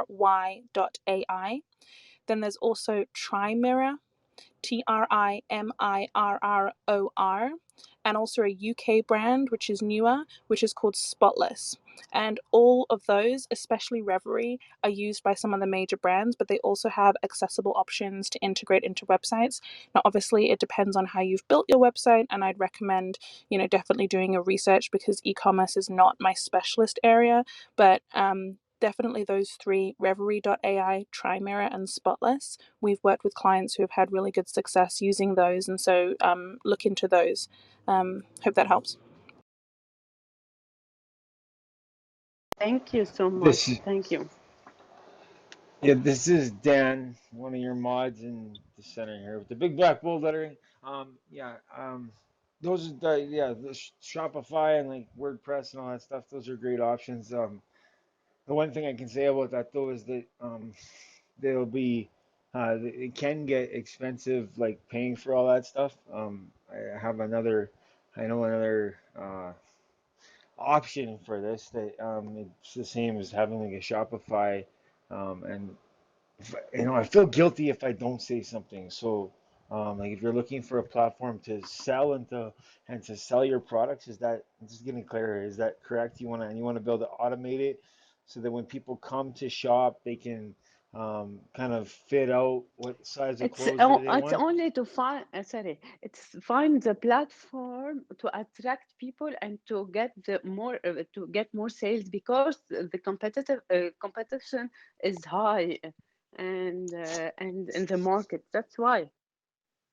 Sorry, can I just Okay, say so one last? Oh, sorry, you still. go ahead, Sharon. Women first. Sorry, all I was just going to add to that is, with just tipping into what Jazan said, is that I've just had a look at your Instagram, Jazan, and I would really focus on that as well, because looking at your Instagram, it's not really, for me, it's not really selling your brand and your product as well as it could. I would maybe give that some attention as well, if you don't mind me saying. Thank you. Sorry. Thank you, Janet. Thank you. Sorry to interrupt you. Okay. So Jason, sorry, I'm trying to get. I want to get some clarity so that I know how to give advice. If I mean, if I don't know the destination, it's hard to give direction to get there. You know what I mean? If that makes sense. So could you clarify what exactly are you asking? Like you want to get more trafficking? It's more a marketing question. How can you get more awareness of what you're doing, or do you looking for a platform to be able to sell your products or services? I'm looking for a platform to target people who like to be different from to buy Lebanese product from the creator minds in Lebanon and designers in Lebanon. Okay, so this is more of a marketing question and rather aware. So just a clarifying question. Where do you currently sell your products from? Now on my Instagram, I'm selling my product. Oh, okay. So you're right. Sorry, I'm just gonna mute I'm you there, building my business. Karthik. It's a startup business. Right. Okay. So you don't actually have a web presence yet. You've just been using your Instagram to date. Yes, of course. And I'm trying to see what the best platform to attract the best building website to attract people to buy the product. Okay. All right. Well, yeah, then that's. I mean, you got some great advice. There's lots of options out there. To be able to do that, and yeah, just to honor the rules of the club. I'm just leave it at that. And yeah, you've got great advice. I mean, there's lots of platforms you can choose from. Um, yeah, that's Shopify, WordPress. Those are all good ones. There's other options. Just we're not supposed to self promote, so I'm gonna leave it at that. This is Dan. I'm done. Thank you, Dan. Thank you. Okay, so I think you've got a lot of information there to consider, Ghassan. Thank you So you are so welcome. I'm just going to tuck you gently back down into the audience and move on next to Sean. Sean, do you have a question for the panel? Hi, yeah, thanks. Thanks, everybody. Yes, I am currently working on two ideas, one for enterprise and one for government/education. And I haven't really done much with either of them yet. I still work a 9 to 5, and I wanted to ask the panel, how do you know when it's time to go for it? I know when your idea is something that is ready or that you think has enough of a chance that you want to try it out. How do you know, or how do you feel that an idea is something that has actual potential versus just like nothing, like a fever dream? Can I answer?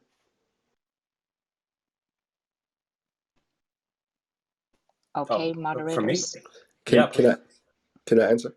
This is Hannibal. I think Hannibal wanted Yes, to go. Hannibal. Go ahead. Yeah, thank you, Hannibal. So, for one, the practical answer to how you know is you're going to test the market. You're going to split test. And you're going to see if people are receptive to your value add. But the other insight I want to give you is there is no right time. There is no perfect time. Contrary to popular thought, it's just not. There'll always be a stalling moment if you're waiting for the right time. I'm going to make it akin to waiting for the right time to have a child. And I'll tell you that from personal experience. I always thought in my mind, I wanted to be a certain age, have a certain amount of money in my bank account, be in a certain position, be retired, all that type of stuff. But when those real things happen, they make you get ready. When I saw the ultrasound and my son was maybe 7-8 months away, I'm like, there is no more waiting on this. Like, I have to make that move to make my business prosper because I know the ups and downs of entrepreneurship. I've been an entrepreneur I've been finagling being an entrepreneur and working a 9 to 5 since my early 20s. And I know there's some times where there's scarcity and, you have a peanut butter sandwich for like 5 days or so. I didn't want to subject a child to that. So that literally was the catalyst to me making my business fully thrive and going all in. What you should do is always budget in an appropriate way. You should set a goal and work backwards. You should start to invest. I would say 10% of what you earn. You should also save 10% of what you earn. And you should start to, with your investments, try to get to a point where it almost matches your earned income. That will happen if you continuously invest, and that activates the power of compound interest. But yes, make a goal. You should get people like yourself around you. You are the summation of the 10 people you spend time with most. So find people doing right now what you aspire to do in the next 10 years. Join collectives where they're collaborative. There's Facebook groups, there's Clubhouse, there's just real life meetups.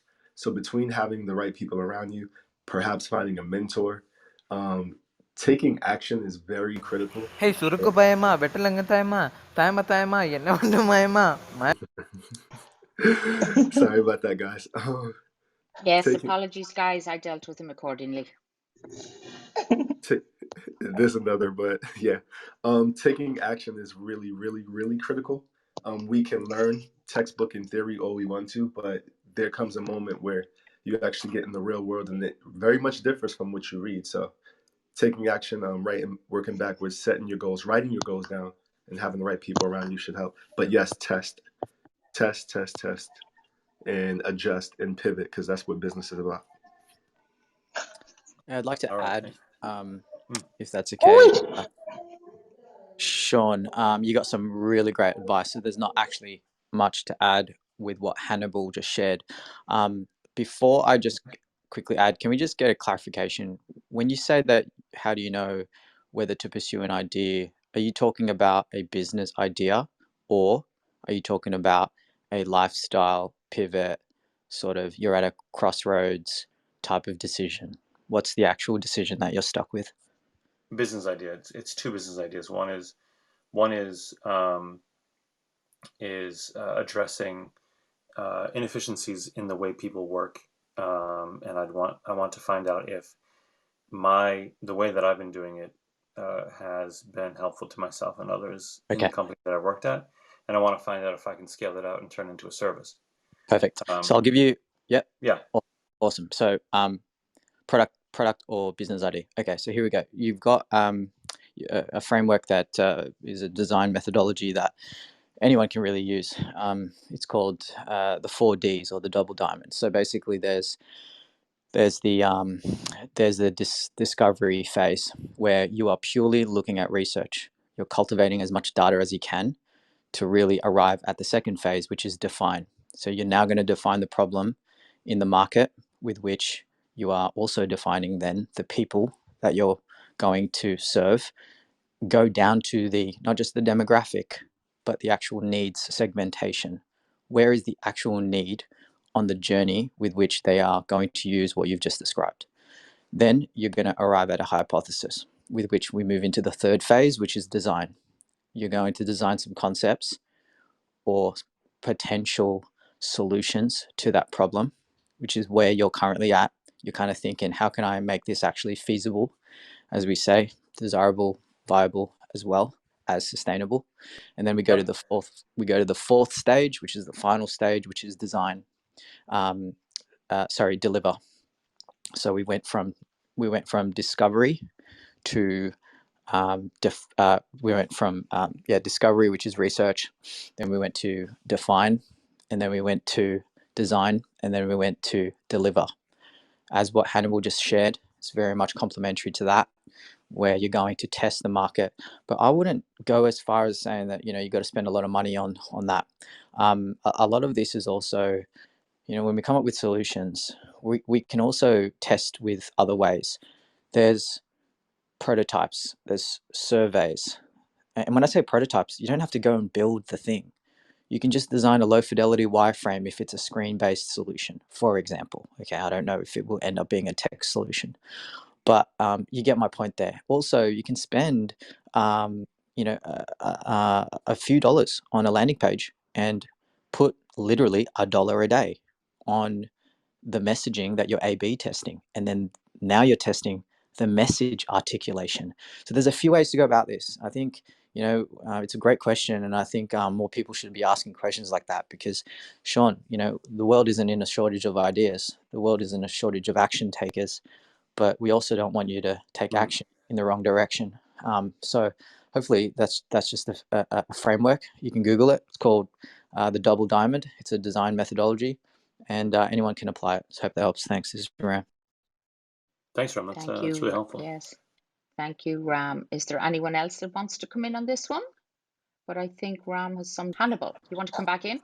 Yeah, it's okay to fail and to have set away from failure, lean into failure. And that sounds very cliche or very rah-rah, but a lot of times things come from happy accidents and mistakes, and you'll discover something. You may pivot into something that's unintended, and it actually helps you thrive. And when you see the most successful businesses, if you watch stuff like How I Built This, you'll see a lot of businesses are very far from their initial intended concept. So fail. That's the quickest way that you'll learn. So I just want to add one other. Thanks, Hannibal. Sean, sorry, this is Ram again. I just also had one lingering thought, which could actually be the most important thought that I shared. But the other thing is, of course, to look at when you're looking at the actual market opportunity. I want you to also consider what that opportunity is going to cost you to enter it. And I say that because there's going to be competitors. How can you play in a space that's currently being underserviced? I mean, for lack of a better analogy, we have obviously, Mercedes, Tesla, Toyota, Hyundai. They all service a particular appetite of customers that want a vehicle. So it's going to be no different. Look at the competitors that are currently playing in the space. Again, this will probably plug into the research phase at how much it will cost to acquire a customer. How much is that customer going to be worth? Even if this is hypothetical, really these are the things that's going to make you go, oh man, this is actually very viable. And also, what is your capability? How much are you willing to spend in order to arrive at basically an analysis that, hey, this is how much it's going to cost me to make. This is how much a lifetime value of a customer is going to be worth. And I say lifetime value because, it might be a subscription model, and the average might be a 2-year membership for X amount. Again, these are just vague numbers, I know, but I think you get where I'm getting at, because it's got to be a viable business as well. This is Ram. Thank you. All right, thanks, Ram. Thanks a lot. If it's okay, I would like to jump in with also one point of view. Yeah. Yes, Ari, go ahead. Awesome. Because I'm meeting a lot of new entrepreneurs, and this question comes up, if not daily, then a few times a week for sure. And I would like to narrow it down, because there are really good advices already here, and I can relate to them, but I've been doing business for 5-6 years now. That's why it's easy for me to relate. But when I come back to the point, which is like when it's good test for an idea, I just only have one question that I have to hear from other people. If you can get someone asking you this question, how much for that thing that you do, that means the idea is slowly becoming kind of validated, because it sounded that you have a service, which means basically putting in your time and effort, not like a product, but like a service. So this is the question that you should hear. If someone asks you it, then that's a good validation in my point of view. Yeah, this is Aris, and have an awesome day, guys. Thanks, Aris. Thank you, Ari. That's a good point. So, Sean, do you feel served? I feel like I got served. Thank you very much. Absolute pleasure. I'm just going to gently tuck you back down into the audience. And next we have Ozzy. Are you there, Ozzy? Yes, good day, everyone. Good day, Ozzy. Can you put your question to the panel in 60 seconds, starting with my question is? Thank you. All right. My question is simply having an exit plan before starting a business is a must or not for strategic approach or to see the end, whatever it takes. Having an exit plan, is it a must or not? Okay, thank you. If one of the panelists want to flash their mics, who want to deal with this? Dan, please go ahead.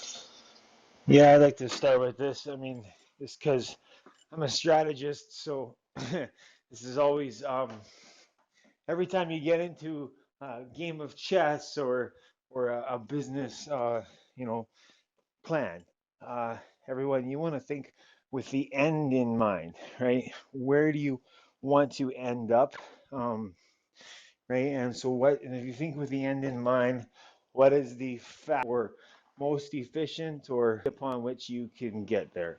That is not only all of those things, but at the same time, most advantageous to you and others.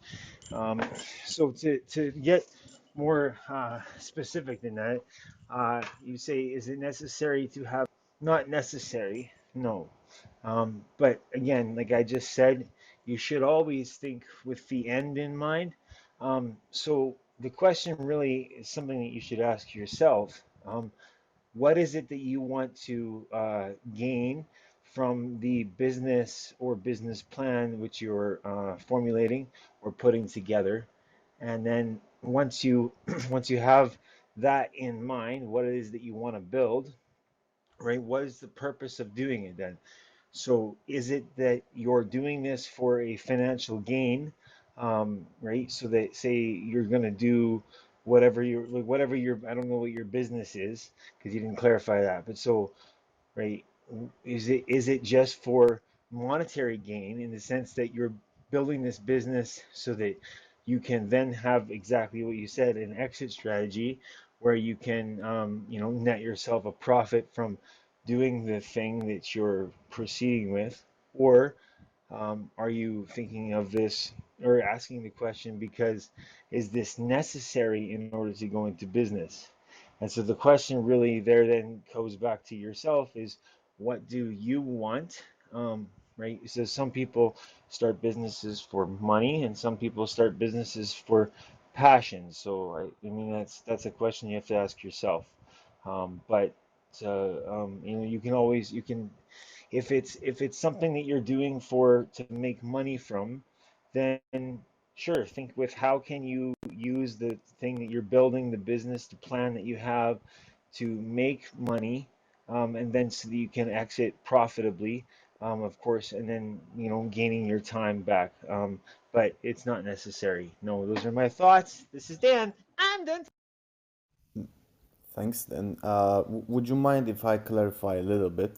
Exit plan could be, as you said, it can be ending like with an M&A transaction. It can and you can exit with an IPO, and you can leave all your business to a social institution for the common needs of a community. So exit plan, it can be any of them. So having it, would it help strategically or not? That was my question. To see the end from the beginning, to plan the end from the beginning, would it help us or not? It was my question. Right. Okay. Well, I thought. Okay. So I'll reframe my answer that I gave, but I think I answered that. The question, Ozzy, is to ask yourself that question: what do you want? If you're right, that's why I said, is it passion for you that you're doing this, or is it for you to leave a legacy, or is it for you to build the business, right?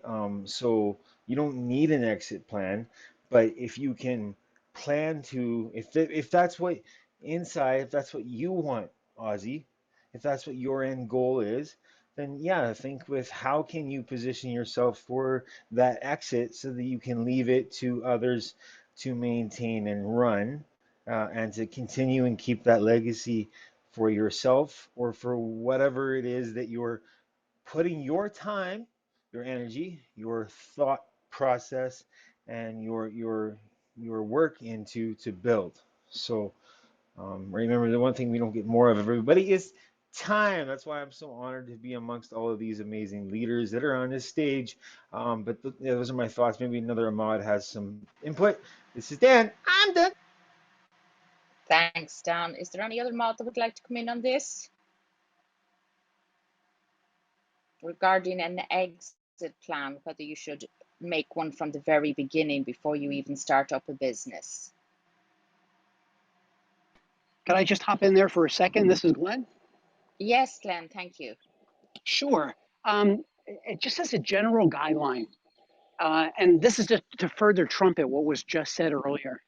There is no perfect time when you're an entrepreneur, and you can put as much research as you want into it and try to create the best exit strategy you can. But we all know today is Tuesday, and tomorrow the world changes. Interest rates go up or down. Things happen around the world that affect things. What you should be doing is the best research that you can for what customers are out there for the business model that you're striving to achieve. Are there customers out there for that? Yes, you can do all kinds of research. But for anyone out there who's feeling entrepreneurial and is looking for a guaranteed, this is the time to do it, this is the perfect day, it doesn't exist.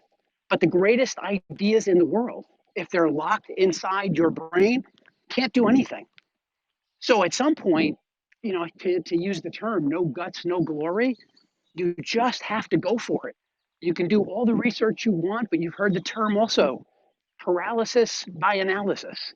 You can analyze, analyze, analyze. But ultimately, if you know you've got customers out there for the idea that you're pursuing, and you know that your idea is good, you do some research, again, as one of the mods just said earlier.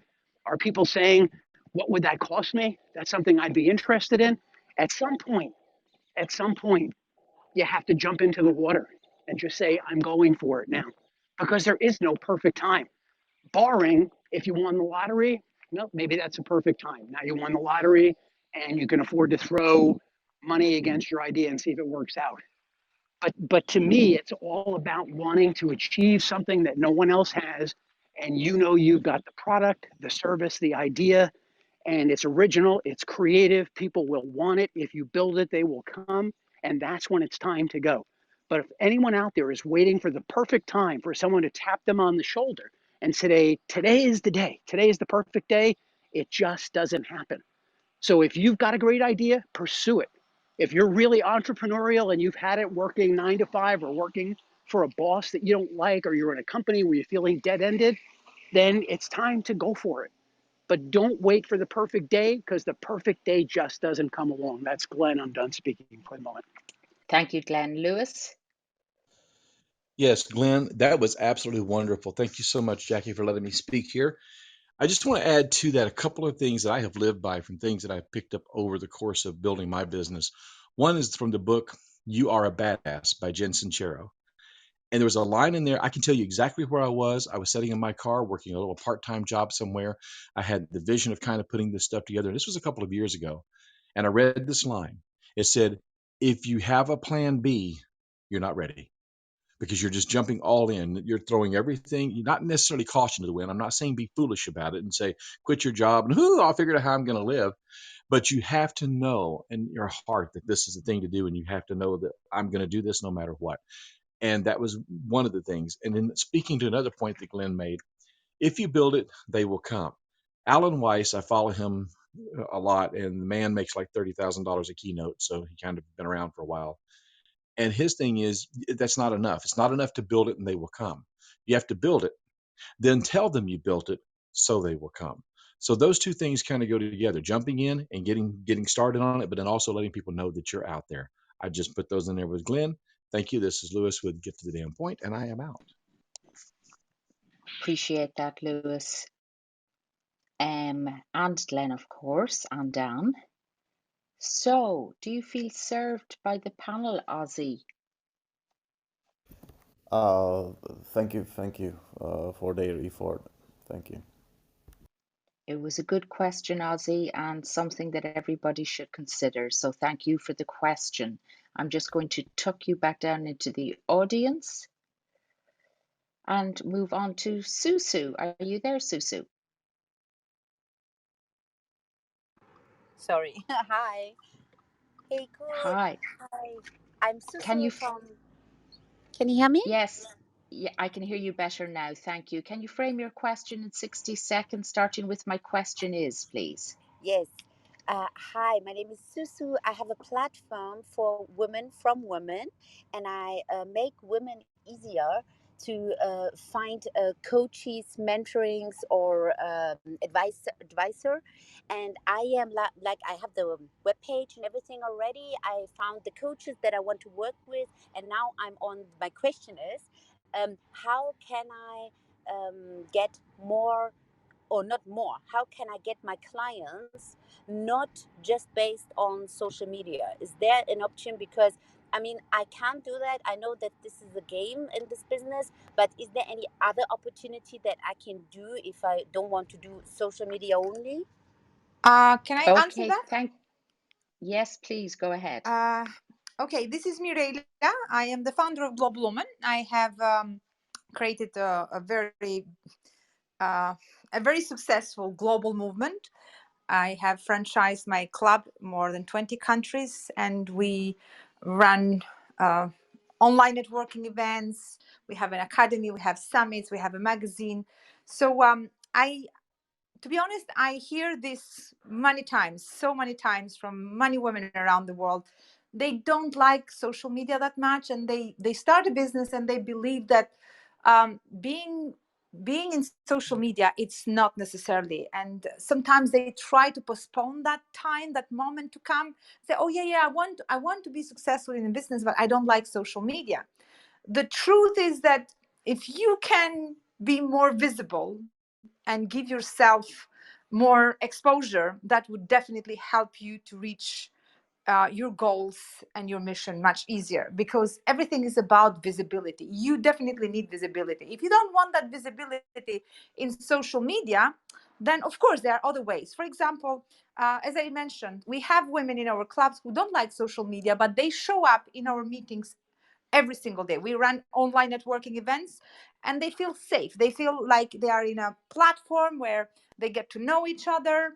But slowly, even those who come with the idea that I don't want to be the face of my business, I don't want to expose myself, very soon they build that confidence and they understand that it's not a choice, it's a responsibility. If you are running a business nowadays, especially in the time of isolation, where do you reach people?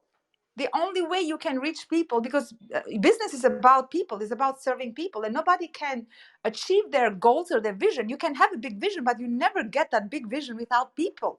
People are everything. When I say the best top tips to run a successful business, I say there are three big top tips that I give to anybody that is running a business. Number one is people. Number two is people. And number three is people. Now, if you don't want to be in social media, ask yourself a question. Where do you think you can reach these people? But there is another way. If you don't want to be the face of your business, let's suppose you don't want to become the celebrity, which I believe the celebrities of today are not anymore artists or celebrities that we think they are, but they are these women and these people who are providing solutions for others.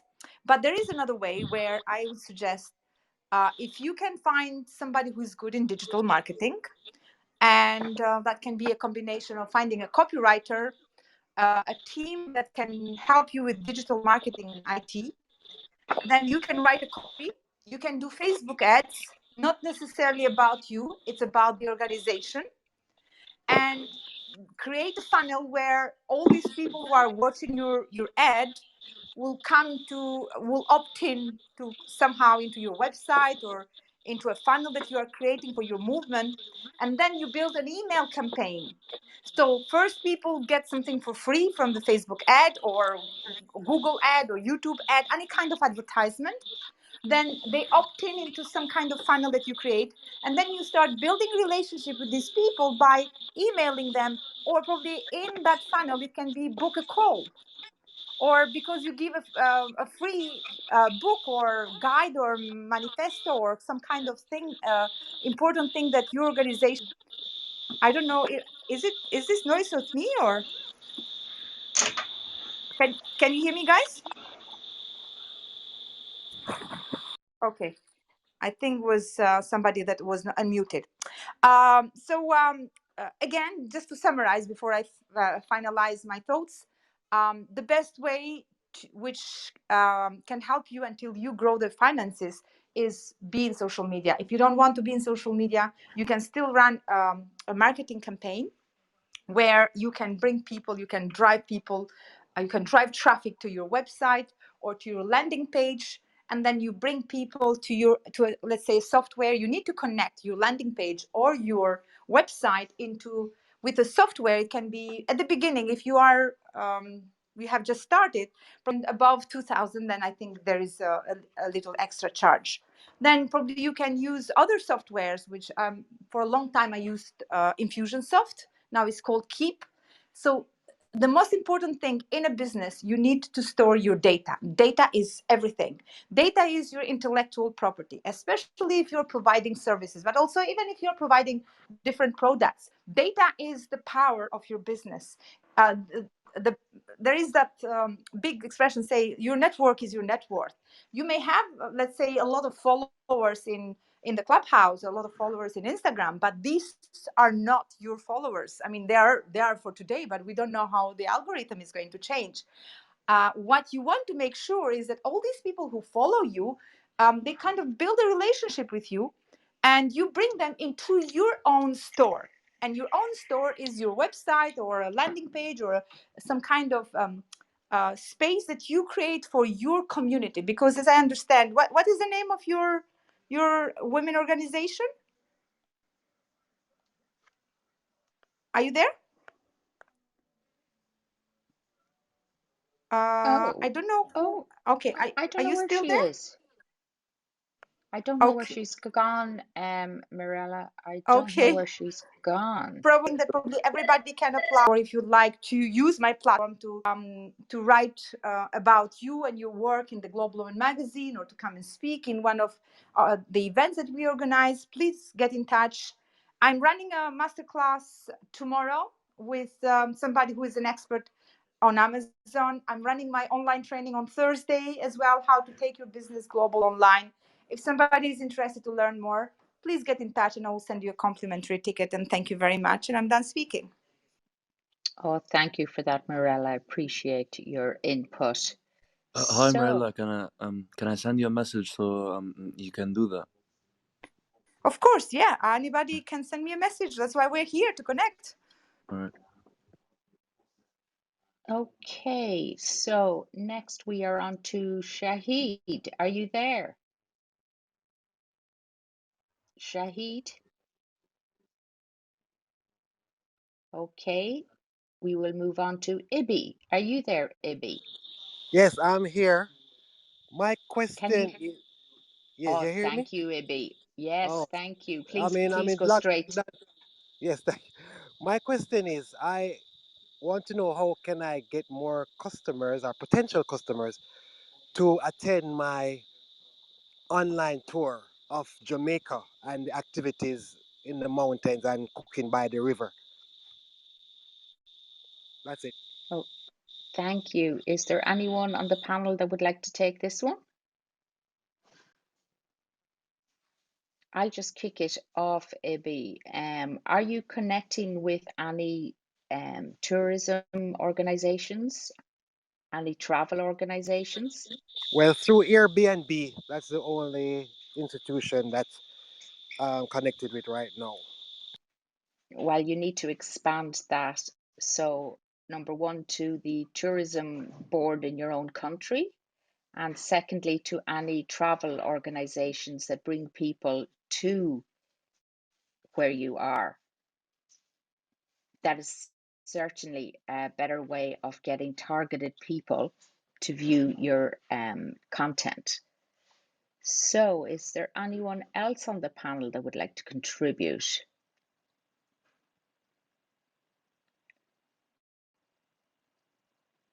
No, I think they. Sorry, can I Can just I say hear the question something? again? Hello? Sorry, I missed the question. Yes, Marella. Go ahead with your question again, Ibby. The question is, I do tours in Jamaica, and I'm going to rephrase the question. I do tours in Jamaica, and I know now with the pandemic is on us, a lot of countries are opening up now to travel for vacation. I want to know how can I expose my experience to a wider cross section of people globally. Well, that's not my expertise, but because I love marketing, I would say focus on finding partnerships. For example, as you are being active in Clubhouse, which I think is a good thing to do. Probably I have women in my platform who are guide tours, or they have their own agencies, and they are always looking for partnerships into different countries. For example, you can find somebody who is doing the same thing in UK or Germany, or it depends. What are the countries that you would like to promote your business? Well, first of all, you need to know who are the best customers for you. Um, who are the people who potentially can visit Jamaica? Are they coming from Europe? Are they coming from US? Because in your case, I think it's about tourism. Now, of course, it's very limited right now, but things hopefully will be open. And you can use this time to build some partnerships online. So you can start developing ideas. How can, for example, you can collaborate with another agency in another country, and during this gap, let's suppose that you don't have that much work. It doesn't matter what kind of job you do. It can be tourism or industry or any other industry like beauty or whatever that has been impacted by COVID. What I would say, again, use social media. For example, you can start a YouTube channel and give your knowledge, share your knowledge with people who have curiosity to learn about Jamaica. I would love to learn about Jamaica, but again, it's all about consistency. If you start, for example, let's say a podcast or a YouTube channel weekly or twice a week or once a week, whatever it's best for you, and be consistent, and then you can do a video and show us Jamaica and show people Jamaica and put a link below the video and say, hey, if you'd like to learn more, or you know somebody is interested on this. So at least raise some awareness about who you are, what you do, and the right people will come and find you. So during this time, use it for marketing, use it for branding, use it for raising your profile, use it for making more connections, creating more partnerships. So instead of sitting there, I've seen a lot of people, they really have been devastated about this situation, and they're blocked on what is happening, and they do nothing. So instead of sitting there and doing nothing, be a little bit creative and say, hey, this is where I am, this is happening to the whole world, it has impacted me, but still I can do something. Instead of doing nothing, I still can use this time for something. And I would say that can definitely make you feel better. Probably you can find a new passion. You can be creative, because business is about creativity and innovation. So you can innovate it. You can do things in your local area as well.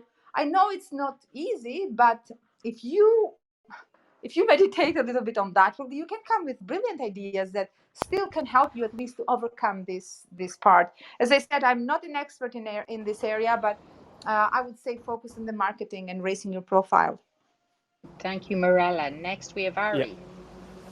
I would like to actually add as well on Abby. First of all, Marella, awesome suggestions.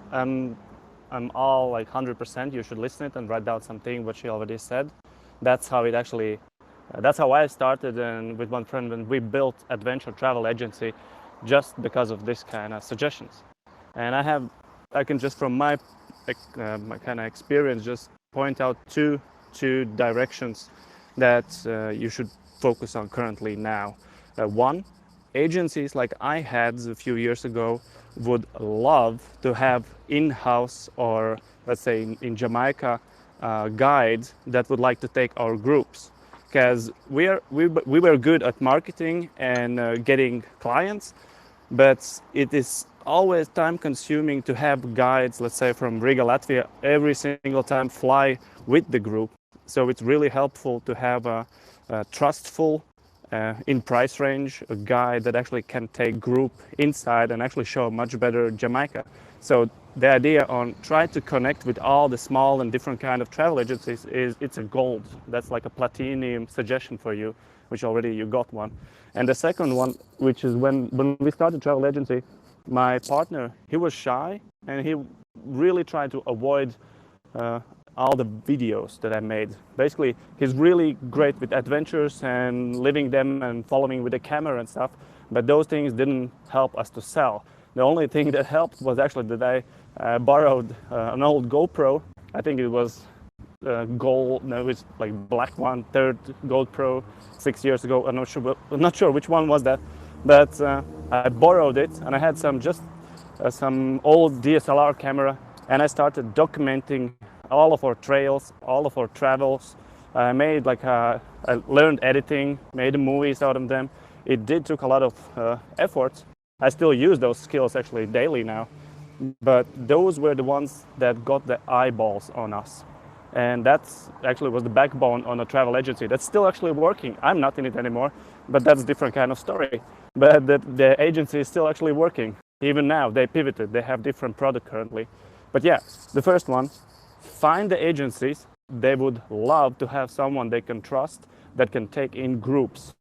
So that's one. They search for people like you as well. If you come towards them, that's even better. And the second one, if you want to become more independent, film your travels. Film how you walk. Film what you see. Really, actually show it. Because videos, they do magic. So that's from my part. Enjoy the day, guys. Can Thank I you, Arnie. jump in? Can I jump in really quickly here with a really simple suggestion for you, Yes, Ibby? of course, Glenn. I just in 2 seconds. I don't know if you're doing this, Ibby. I just did a Google search. Did you know that there's 24,000 guest rooms on Jamaica? 24,000. Now, I don't know what the occupancy rate is at any point in time, but you can reach out to magazines, you can get on social media, you can go to websites, but your customers are right there. There's 24,000 rooms in Jamaica. What you need to do, in my judgment, is build relationships with resorts, with hotels that have guests coming in, and even the cruise lines that stop by as well, where you should have a great marketing package put together and you can sell that package, build relationships with the hotels so that when the guests come in and they're looking, hey, we're in Jamaica, what can we do? Hey, we've got this great tour that this guy Ibby does. It gets 5 stars. Everybody at the hotel loves going on it. If you build relationships with the concierges at the hotels and on the cruise lines that come into town, you won't have to do any other kind of marketing because if you're providing a great tour and they get good feedback about you and their guests feel safe and feel happy and feel like they've got a great experience that they've taken pictures of and they can share with their friends and their family, you'll never have to work at marketing for a day in your life once you build those relationships. So it's all right there. It's all local. It's all right under your, literally under your nose. You just need to go out and establish relationships with the hotels. They're already getting people to your island. You just need to get them from the hotel to your tour, but they're there. So go build relationships with each and every hotel. Make a list. There's probably a couple hundred hotels. It won't even take you that long. The more hotels you can build a relationship with, the more concierges who have your travel company and your experience on their mind when the guests say, hey, we're here, we don't know what to do. And people say, you got to go on Ibby's tour, you will be golden. That is my advice. I'm done speaking. This is Glenn. Thank you. Thank you, Glenn. Ibi, this is Yes. Vitali in the middle. How are you, Ibi? Ibi, you have a pen and paper handy? Because what I'm going to tell you, you're Yeah. going to have to write it down and remember it. So, explain to me life before COVID. What did you do? Before COVID, well, the entertainment industry was booming. So Oh like no, I reggae. know it was booming, but what did you do? Where did you get your customers from? Because I understand inside hotels there are providers that have desks set up most likely like everywhere else, and probably for the most part, it's bigger tour operators. Am I correct? Yes, yes, you're correct. Okay, how did you get your business? Well, word of mouth, from word Okay, of mouth, grapevine, and also from, as I mentioned earlier, through Airbnb. So that was okay. mostly how, So yeah. you're Airbnb events planner, one of those people? I wanted our experience on Airbnb. So when people, Experience, I'm sorry, experience, yes. Okay, now, what is it you're trying to do? You ask a question, you want to use your skills. How do you want to use them when you said you want to use your skills? well, I am a Just give chef. me quickly a few ideas so I Yes. have an Well, idea. Like, I what were want you people to thinking in your head? experience. I want people to experience what I do and what I enjoy, and I have pleasure Okay, in teaching them. Yeah.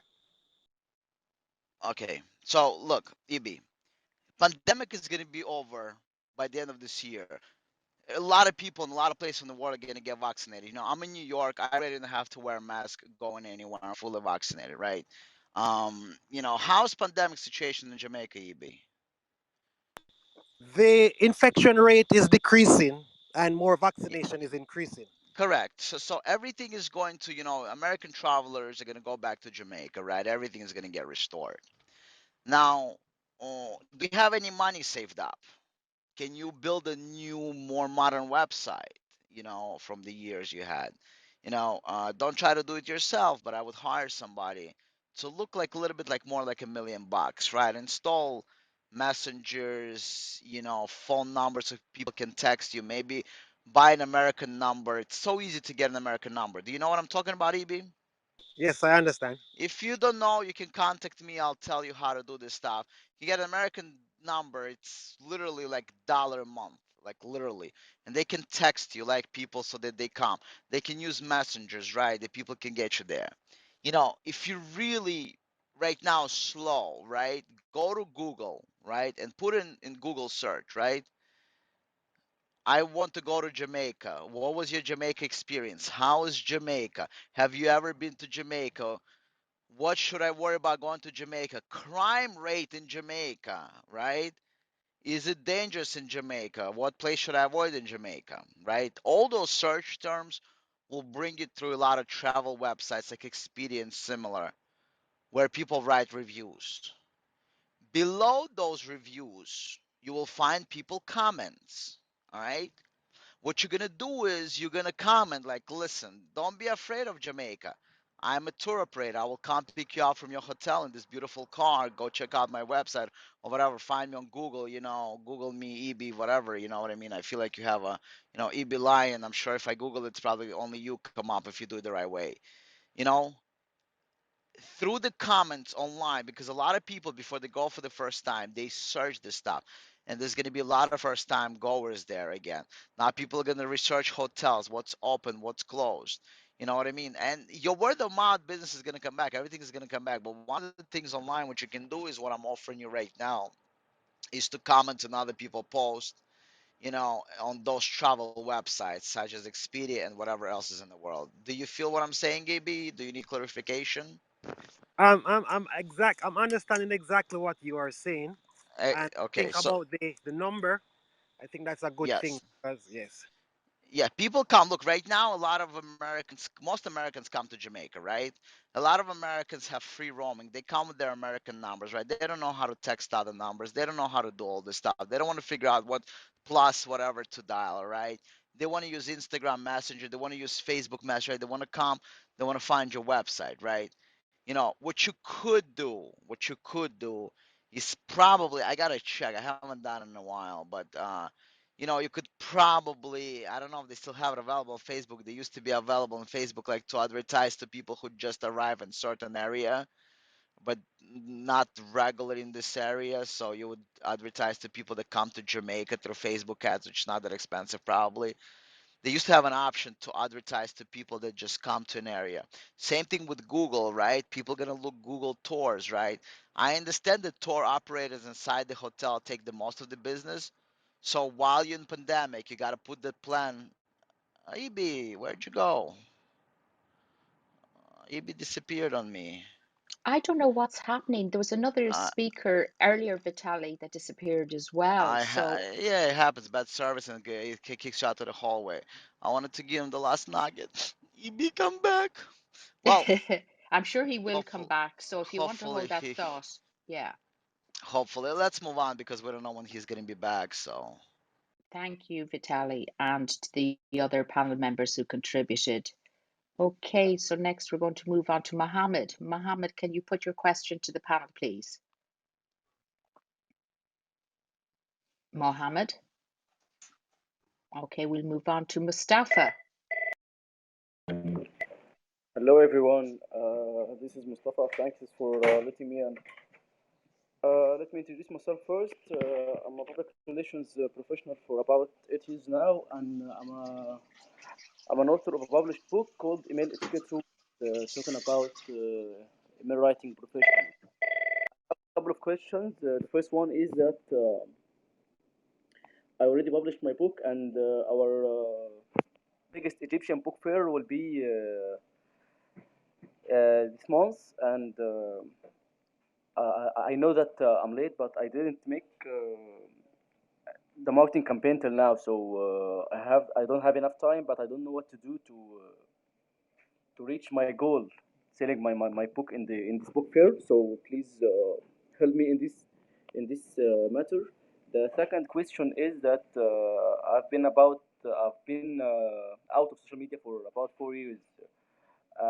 So I want to work now on my personal branding, and I don't know how to do it because I lost many people of my network. So I have to start it all over from scratch. So if you give me some tips and tricks to improve my strategies in my personal branding. This is my question. Thank you. Okay, is there anyone on the panel that can take this?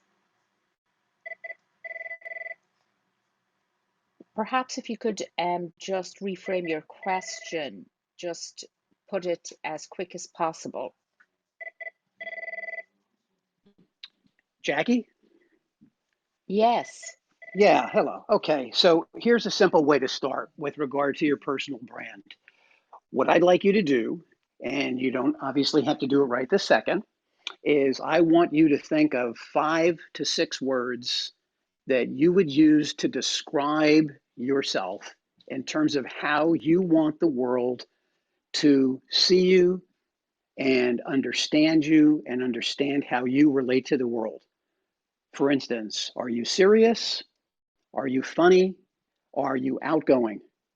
Are you professional? What are the words that you would use to describe yourself? Because this is where your personal brand will emanate from. It's those words that when people see your comments, when people hear you speak, when people see you before you even say a word, what are the things that you want them to think about you? Because that's where your personal brand starts. They're the things that people think about you, see of you, consider about you, so that even when you're not around and they think of you, that's who you are. That's who you are to them. You know, in my case, I'm a creative guy, so I always like to lead with that. I'm a very empathetic, enthusiastic guy. These are words that I use to describe myself so that when people come in contact with me, that's how I want them to perceive me when they're with me. And when they're no longer with me, they've left the meeting that I'm in, they're not hearing me speak. These are the things I want them to think about me when I'm no longer present. And that is the essence of where your personal brand starts. And your personal brand should be very related to your business brand, because when it's not, then you create dissonance and you create uncertainty. He's one way when I see him, but his business is something else. His business says this, but he says this. You want those to be consistent. You want them to match each other. So when you do posts on social media, they should match those 5 or 6 words that you use to describe yourself. When you go out and speak in public, if you speak on your topic or you're representing your brand to investors or potential customers, those are the words that they should think of when they think about you. And it's very, very important to consistently be aware of those words, write them down, make sure you understand what they mean, and make sure all the communication that you have, both verbally, written, and non-verbally, when people just see your picture, they just see your photo, they read your posts and your marketing materials, that they all begin to match those words that you would use to describe yourself. That is the essence of where your personal branding starts, and everything should grow from those words. But everything should be consistent there, because then we get what you're putting out, and what you're putting out matches what we think of when we think of you. Otherwise, you create uncertainty. This is Glenn. I'm done speaking. If I can interject here. Sorry, Vitality. I had a call and I temporarily went off the stage. Sorry about that. AB, DM me so we don't interrupt the stage, and I'll give you a 10-minute free call. All right, thank you so much. I actually book on my calendar free call, and we're gonna have a video call for free, 10 minutes. Okay, thank you. Okay, Ibby, I'm just going to move you back down to the audience, but thank you for coming back. And we'll get back to Mustafa. Thank you. Mustafa, was that helpful to you in terms of creating your personal brand? Yes, Glenn, thank you so much for your advice. It helped me.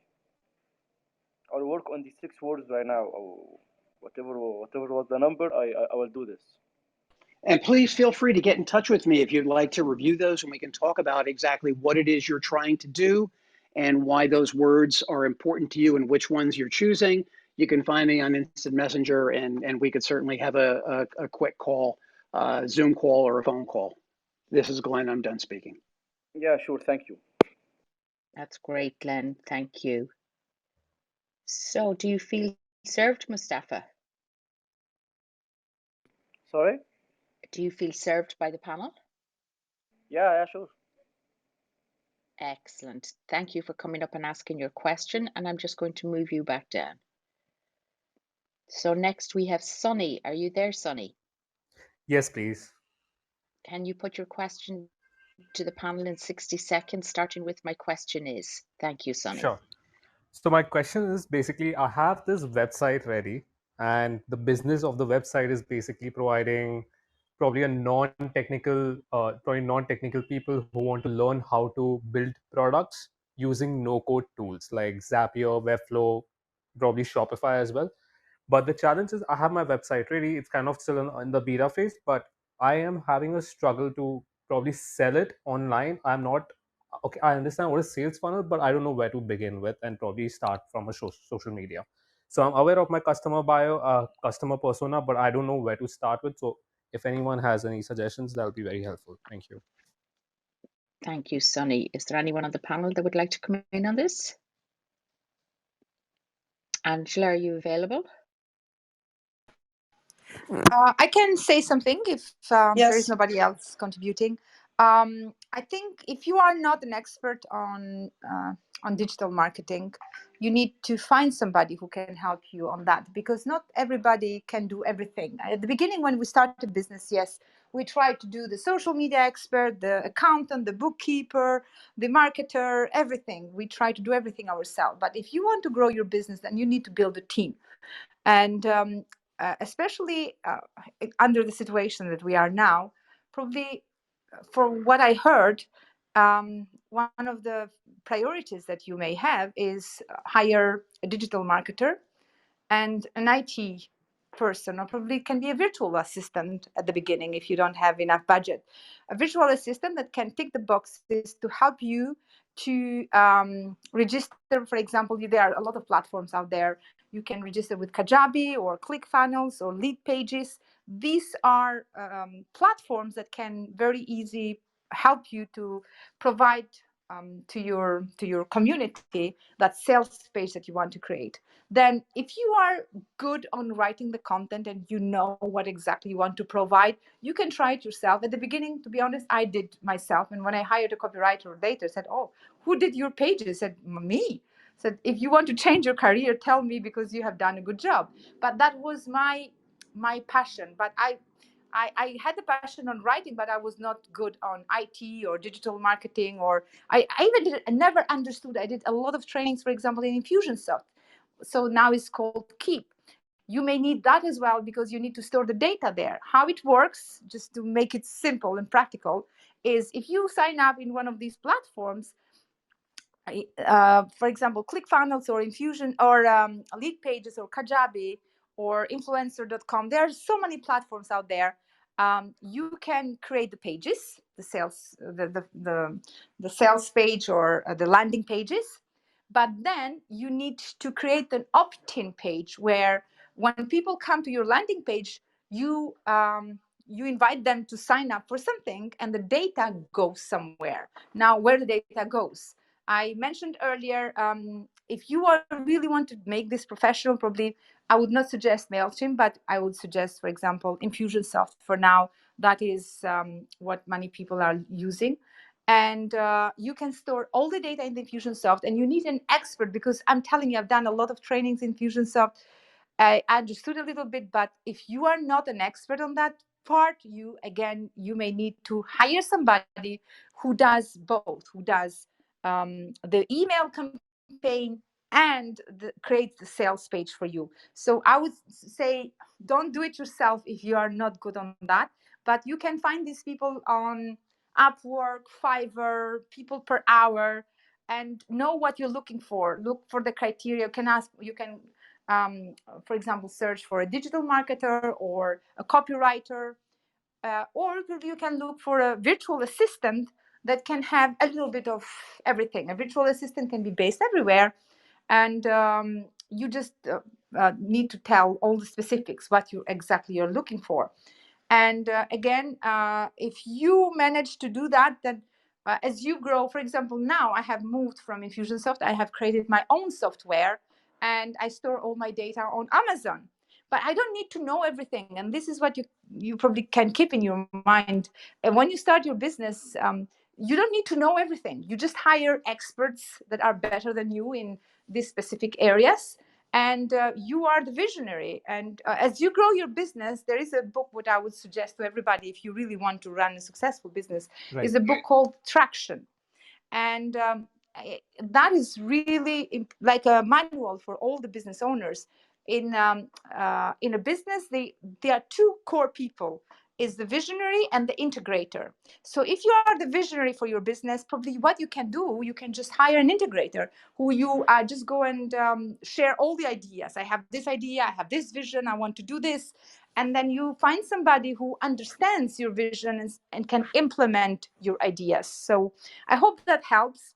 And if you need more, I'm running an online training on Thursday, how to start a business and take it global. If somebody in the audience would like to join, I can send you a link to get a complimentary ticket. Thank you. This is Mirela. Thank you, Mirella. Angela. Yeah, hi. You know what? I came in on the tail end of, I'm sorry. I hate when people do this. I'm like, what was the question again? But I think I have the answer possibly. But can you just reiterate your question one more time? Sure. So basically, I am creating a no code platform. It's like a community to help no coders who don't know anything about, who don't have any technical knowledge. But I understand that I have my platform ready. I'm giving a step by step tutorials to each different platforms like Airtable, Zapier, Webflow, you name it. But the challenge that I'm facing is to bring it to the market. Like, I don't know how to start off with. I don't know what framework to follow. That, from a sales landing page, I just don't know regarding that. So that's my question. Okay, thanks. Yeah, no, what I was going to say, what I would do is if you don't have any customers yet, and this is something new that you're bringing to market, the first thing that came to my mind was to start a Facebook group. And you can get people into that Facebook group that basically want to learn these things, and you can start to basically do Facebook lives or drop trainings into the Facebook group. So it sounds like you need a platform where you could be, I think it seems like you want to get customers, and then eventually is it going to be like, are you going to do like a one-to-many, or is it going to be a one-on-one, or are you planning on building a course? Like, of those three things, where do you see your business going? So definitely one-to-many. One-to-many, yeah, definitely. Yeah, I definitely think, and also maybe to kind of the other thing to do is to try and look to see who you could collaborate with as well. And Clubhouse, you're new to Clubhouse, welcome, by the way. This is a great platform. You're going to be able to network with a ton of people, and there are going to be people that are going to be really interested in knowing about your services and stuff. And I think that that's another thing. Always look like laterally who you could be collaborating with, and there are definitely some rooms, you know, like centered around the tech stuff. And a lot of people definitely want to learn about the tech.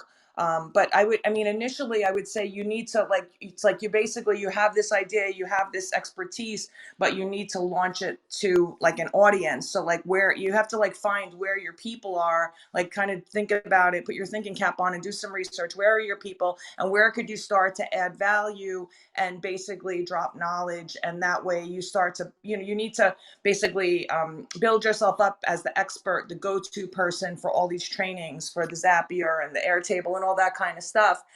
And you know, another way to do that is to go into Facebook groups that already exist, like that, or already like have people. I don't know what they would be called. You know your industry better than I do, but going onto Facebook and seeing where you just kind of want to see where these people are hanging out and join the conversation and answer questions. And a good thing to do is that you could go to a Facebook group, like the moderator of the group, the founder of the Facebook group, or the person who moderates the group or started it, and tell them about, if this is a group of where you think your clientele are hanging out, and tell them, hey, I'd like to offer a free training to your, I think the thing is initially it's about offering value, offering some free trainings to start to build credibility, and then start to get testimonials.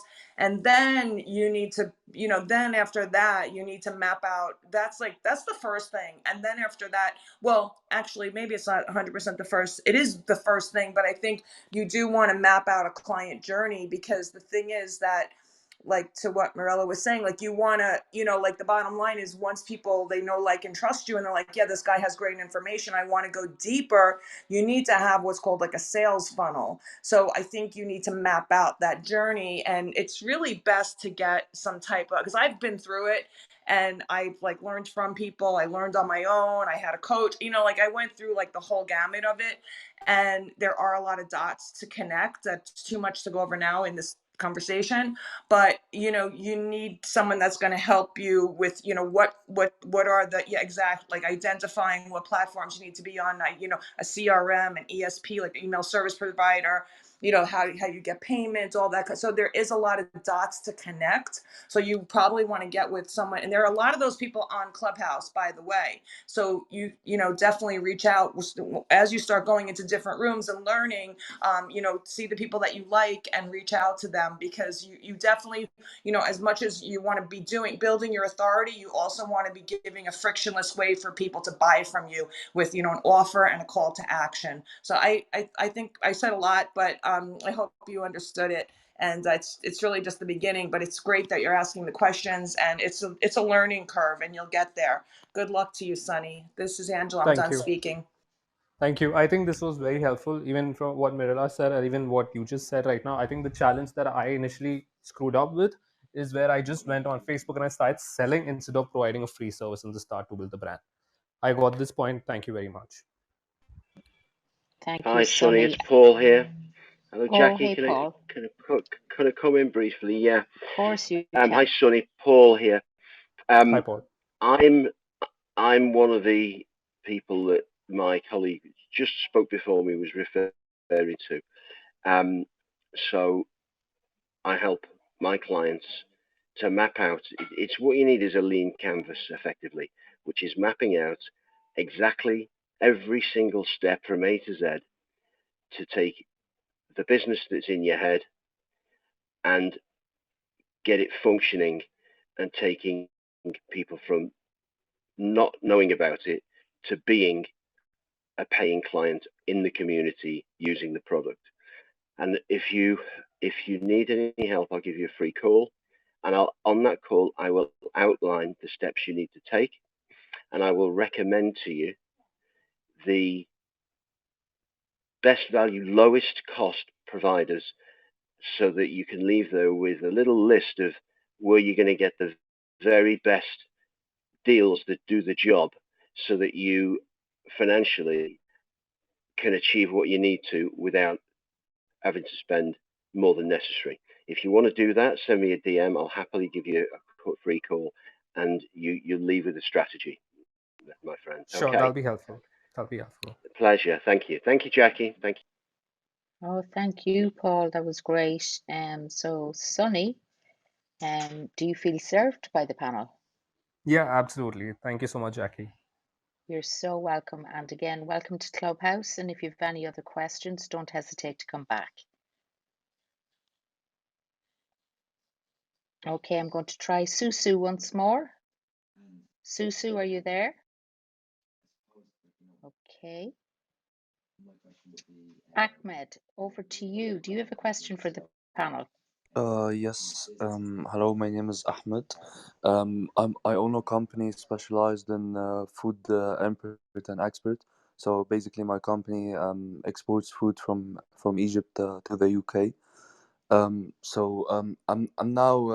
now starting my company, so I'm having some difficulties to reach out food suppliers in the UK. Basically, what's the best method to do that? Is it to like pop up to the suppliers, or just like call them? Or what should I do?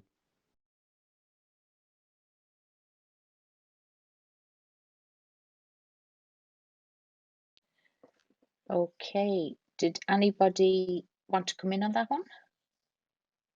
Do you need the question reframed? Reframe the Perhaps. question. Yeah, thanks, Angela. Ahmed, can you just very quickly, in about 60 seconds, say my question is, and reframe your question, please? My question is how to what's called how to direct or how to reach out the suppliers in the UK. It's a food import company, so how to reach out the suppliers, the food suppliers in the UK.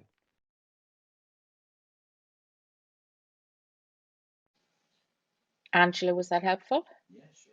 Oh my God. You know what? I just got a text and I was reading it. I'm so sorry. I'm sorry.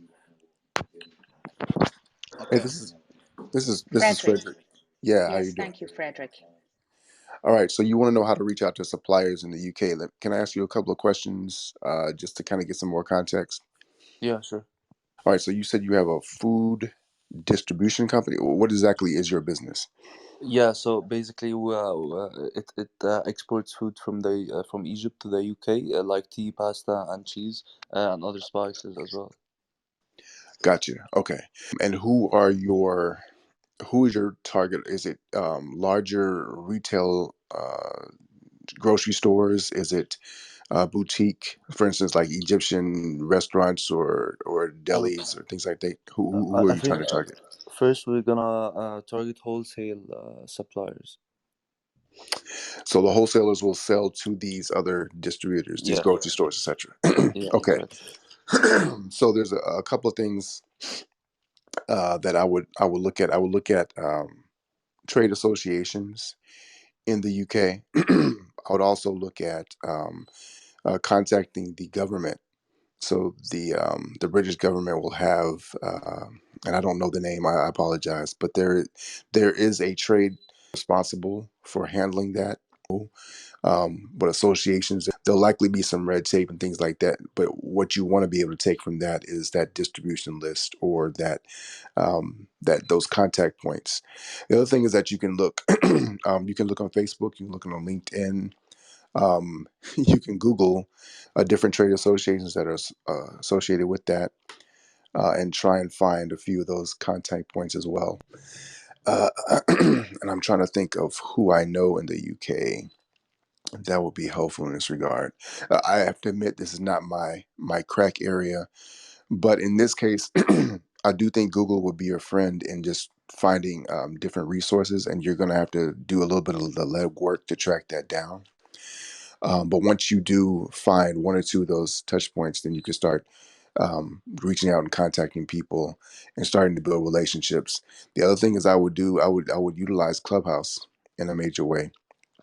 I would look and see if any of those people that you're coming across, either on LinkedIn, in these different trade associations, etc.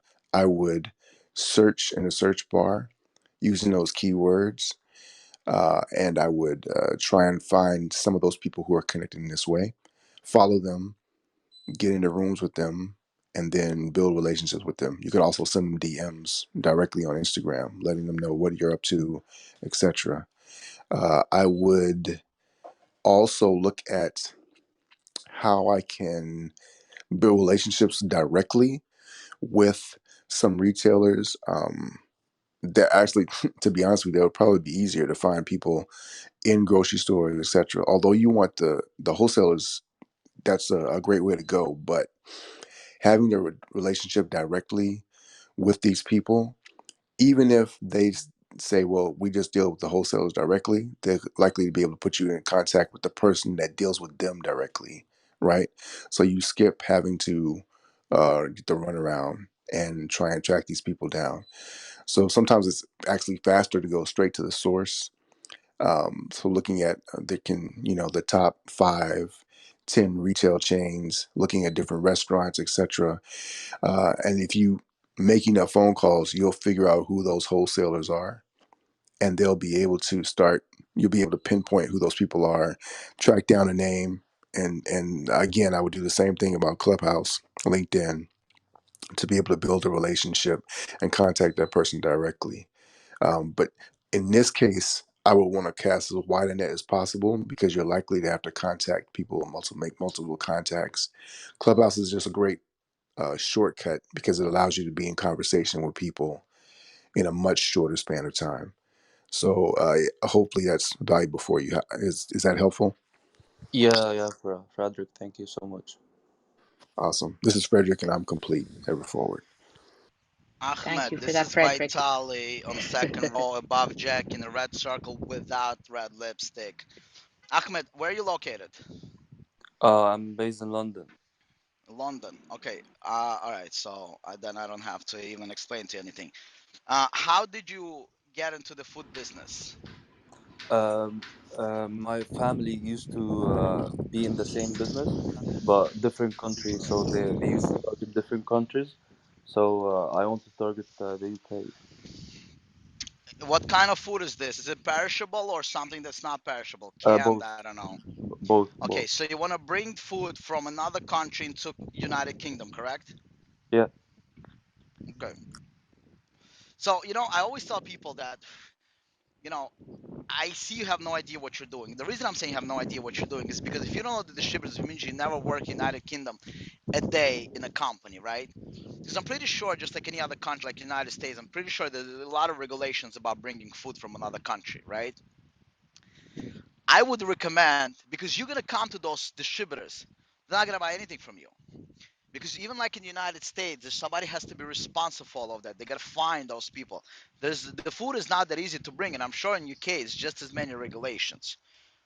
My advice to you would be first step is to find a job in the industry and understand how it works. Yeah, you'll reach out to them. You'll be like, I have this great tasting food, but nobody's gonna take their time to bring it because they don't wanna deal with your business, right?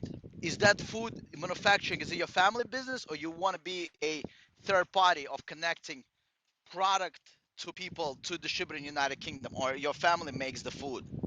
No, it's like I have like my family. They have connection with the food suppliers in Egypt. So Okay, so you know what's gonna happen? I got it. You know what's gonna happen? You're gonna bring something good to distribute in UK. They're not gonna need you. They're gonna cut you off, and they're gonna call with a big order if it tastes good. And they're gonna figure out because you want the distributor to do the work for you, to do the customs, to do all the legal stuff in the country. You know what I mean? They're not gonna need you.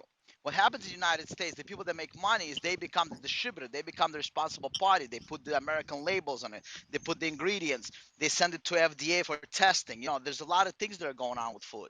I'm sure same things going on in UK and any other country. My recommendation to you would be is to understand how this works and not to bring this is food. You know what I mean? If you were bringing chachkas, that would probably be easy. With food, the ship is not going to talk to you. It's too much headache. Get into the business, work for somebody, understand how this works, or at least find a mentor in a space, something like that. You're gonna fail if you're just gonna try to bring the food and be like, oh, this is great, great tasting, whatever the type is, buy it from me. Okay, I hope you understand what I'm saying. I hope this helps, but get some Yes. experience in the industry in your country, because you need to know exactly how your country operate, how the customs operate. Nobody wants food from another country to freaking kill everybody. Not everything you can bring into your country. Figure this No, out. Thank you for listening. I You got it, boy. understand. Yeah, I understand. Hopefully this helps you. Yeah, thank you. Thank you, Vitali. Always putting the I voice I, of I hope I'm reason. worthy of my award of business killer and dream killer. You're not a dream killer, you're just a realist sometimes, Vitali, and people need to hear that too. So, Ahmed, was that all helpful for you? Yes, thank you. Thank you, and thank you for coming up and asking your question. I'm just going to Hi chuck you guys, I back have a down question. into the audience. If you can wait your time, Kay, we'll come to you when it's your turn. Thank you. Yeah, thanks. And for anyone pushing up their hand in the audience, just to remind you, we do not bring up anyone on stage that has no information in their bio. So click on your own profile and put in some information so that we know you are not a bot and that you're a genuine person. Thank you. So now we are, Gwen, are you there, Gwen? Okay, I'm going to move over to Genius. Are you there? Yeah, hi. Genius is here. Hey, Hi, can guys. you frame your question to the panel, please, in 60 seconds? Thank you. Yeah, for sure. Hi, my name is Precious, and I run a mobile detailing service in Ottawa here in Canada. And it started off in Calgary, actually, just as a side business.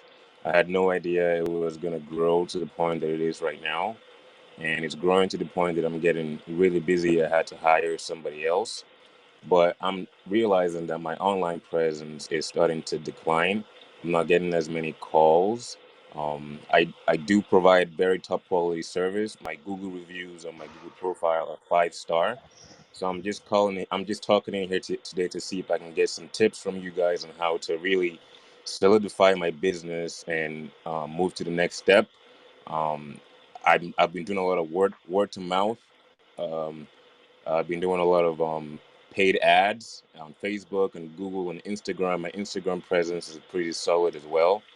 But I think I'm at the point where I need to do something to just make my online presence felt better. I get people telling me when they search for detailing, my name shows up in the very bottom on Google. I'm currently using Square Up for my website and my e-commerce space. So any kind of tip, advice would be greatly appreciated. Excellent. Is there anyone on the panel that would like Ram? Thank you, Ram. And then Paul. Thanks, Jackie. All right. Hey, Genius Auto. Cool name. My name's Ram. So, do you have Google Analytics set up? First of all, I assume you do. I do. Okay. You know how there's a tab. I'm not sure where, but somewhere in there there's the conversions path. hmm Have you seen where your conversions are coming from? So I recently actually just got Google Analytics, and I haven't really used it too much. But so some of these terms that you might be mentioning might be foreign to me. So I will definitely take note of them and start, playing around with those terms. Okay. So something you want to do is you want to make sure that you are at least getting some type of analytics around what your return on ad spend is. Okay. So you mentioned that you've got you've got some obviously so you've got great photos, you've got organic content happening. What you really want to find is how much is it costing for your ad spend against the conversion. So you might find out that it's costing you between $5 to $10 to convert a customer. Okay, so you've got to really find which of the creative and messaging is currently working. you've got to find that sweet spot where it is viable for you to do that. So step number one is making sure that you're testing this creative, seeing it's doing okay. You've got to really find and tweak and test. Once you get to the sweet spot of the right audience segmentation, or what we call lookalike audiences, you're going to double down on what's working. I know that almost seems super obvious, but until you get to that, then you haven't really found that return on ad spend.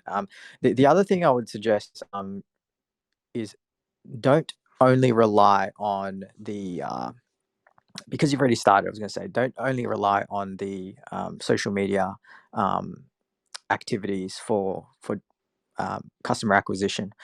Get incentivized programs in place. Number one, to your customers that have already bought from you. I don't know if you have any loyalty programs in place, or if you've even considered that. But there's the best way to make a sort of an income on your current customers is to really offer your existing customers something that is the next graduated sort of service. So, you've got to look at this as a customer journey that is a lifetime. You don't want it to be just, okay, detailing, plain and simple. How often's that? What, once a year? Once every 6 months? At best, once every 3 months? You've got to look at these entry level customers, to layers to this, not punch jab. You got to find, how can I of my current, for the one time they become aware with you and they consider you. That's this social media play that you're playing now. You've got to also now consider, beyond optimizing for that, you're going to now consider, what can I do with my current customers to come back for something else, something more. They've already tasted a bit of how good your service is. So that's the other thing: loyalty, and advocacy, and get them to incentivize them, reward them if they can invite their friends or their network. There's going to be other incentives there that I think is outside of your social media play. I hope that helps, mate. This is Ram. Yeah, thank you, Ram. And I wanted to say I do have Google Ads, and I just pulled up my Google Ads profile, looking at the last ad that I ran recently. I had to pause it because I didn't think it was giving me the results that I was getting. It cost me about $50. I got about 7,000 impressions, 36 clicks to the website, and the average CPC was about $1.36. So I think I need to do some work in the information that I'm putting in the ads. And the other thing I wanted to talk about with the loyalty programs, every now and then I'll send out emails to my customers, giving them big discounts. And I do get a lot of return clients, which is great, which is what I want. But I don't want to have to be constantly going in to put out ads. Like, I have a Google profile, people look up my name and they find me. And sometimes, depending on how close you are to where I am, if you type in detail in Ottawa, you would find me. But if you're in I don't know, 15 kilometers away from me, you're not going to find me. So it's that online presence on Google, on, SEOs and all that stuff that I'm really trying to improve. So, Genius, on that, do you know what the conversion path is? Are they coming from Google search? It will say it on Google Analytics if it is. And this is very important, because if it's not, it's going to show that it's coming from Facebook, for example. So on the left-hand panel there, find the I think it's about 4 or 5 tabs down. It'll expand, and then it says something like conversion path. Anyway, you don't have to do it now, but that's my point. And also, you've got to find the conversion rate. It doesn't matter if there's 7,000 clicks per customer CPC, but you've got to find, of those 7,000 that clicked, which is costing you $1 something, how much of them are actually converting and buying from you. That is the most important rate, the conversion rate. Okay, thank you. Anyway, I can share more later. Just DM me. Cheers. Sure, for sure. Thank you so much, Ram. Over to you, Paul. Thank Are you there, think in Paul? complementary ways. Hi, You're genius. breaking up, Paul. Yes, I'm here. Can you hear me? Yes, can hear you, but if you Can could you speak hear up, me? though. Yeah, if you could speak up, you're a bit distant. Okay. Okay. Right. How's that? Is that any better? Slightly. Is that volume any better? Let me just... Have you changed your audio settings to high? No, but I'm just about to. I'm going to, so I'll just do that now. I've taken my earphones off. Has that made it any better? Yes, it has. Thank you, Paul.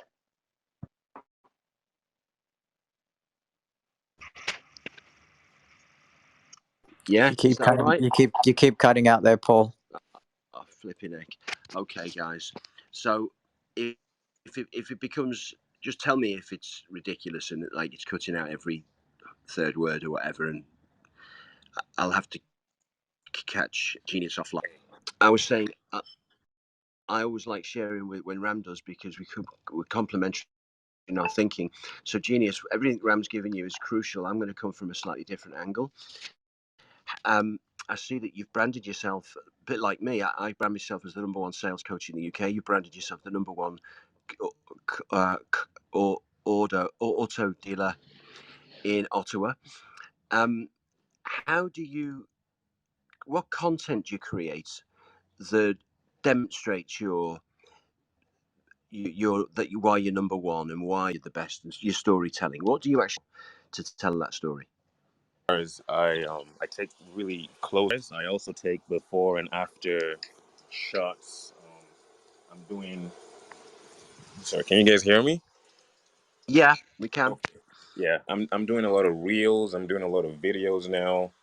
I just started really hiring people as well to take professional pictures for me, and I'm now trying to set up my Instagram shop and things like that so that I can tag my services and products when I post the pictures, making sure I'm using the right keywords and the hashtags as well. Okay, you're doing some really good foundation work, Genius. Now we can take that to a higher level without any money and without a great deal of extra time. But one thing is need to know is what is your unique value proposition, Genius? What is it? I don't think I understand that question. Okay, no worries. If you don't, then that's neither good nor bad. It's just a fact. Hmm. A unique value proposition, UVP, very important in the business world.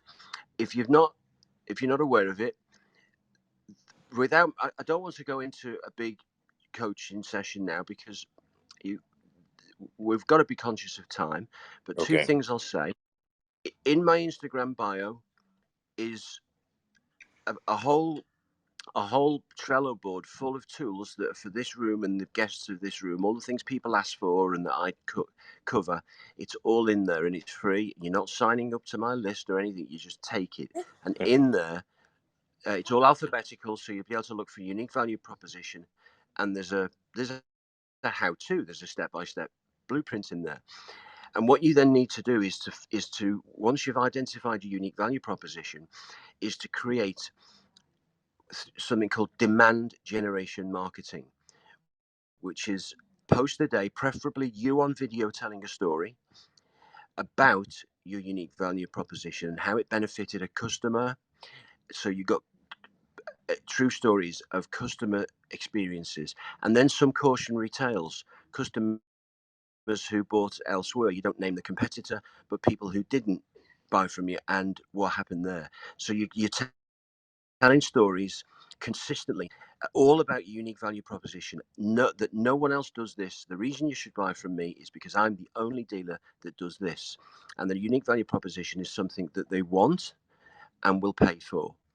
What happens is after about 30 days of consistently doing a story sell post on video with you, nothing else going on, you will find that you will have generated inbound pre-sold leads who are sold on you, your story, and your unique value proposition, and they're ready to buy a car.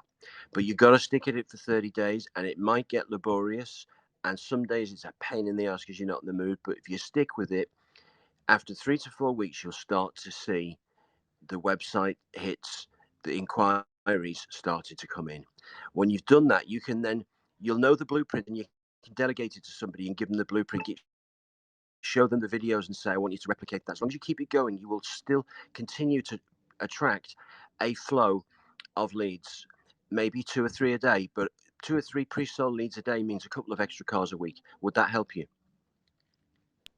Yes, absolutely. And I will take do more research into the unique value Yeah, proposition that so you're talking about. if you combine what Ram told you about all the online intelligence with this technique, you're going to have very robust online and offline strategies, which when combined will address any lead issues, which of course will then address your revenue issues. So every success to you. Thank you. Thanks, Jack. Awesome. Thank you very much. Thank you, Paul. Angelo, you were flashing. Were you chatting or did you want to come in? No, I wanted to jump in. Yeah, no, Oh, I definitely had some insight to share. Thank you, Jackie. And thanks for what everybody said. What I wanted to say is I'm going to take a little bit of a different approach. And I'm going to say old school, because from what I understood, you have this, you kind of go around and you detail people's car at their home, but now your leads have dried up. Did I get that right? So it hasn't dried up as like that. It's just like my Google page. I'm not getting calls from Google anymore. Like I get people talking to me on Instagram, and other avenues, just not getting like calls from Google. 'Cause that's where my phone number is and my email address. It is on Google, but I'm just not, like, my phone isn't ringing as much as it used to anymore. And Got this it. is the time it should, because it's summer. I understand. And I have a question. Are you the sole proprietor? You're the one that physically does the work, or you have a team? I have another guy assisting me right now. And so, because I have a full-time job as well, I had to cancel, like, cancel jobs when they called earlier. But now that I have this guy, I need more work so I can give him work. You know what I mean?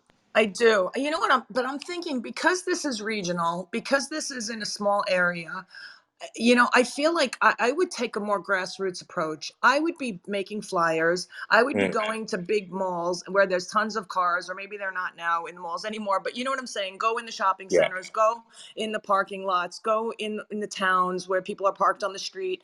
I would go old school, like yeah. PI, like, pre-internet, and I would approach it from that standpoint. And the other thing is, I would also, if you have any local dealers in the area that Hmm. are selling cars, I would bring them, some muffins or some donuts one day, walk in Right, jolly with, and make an introduction, and, sell them with your winning, sparkling personality and the amazing work that you do.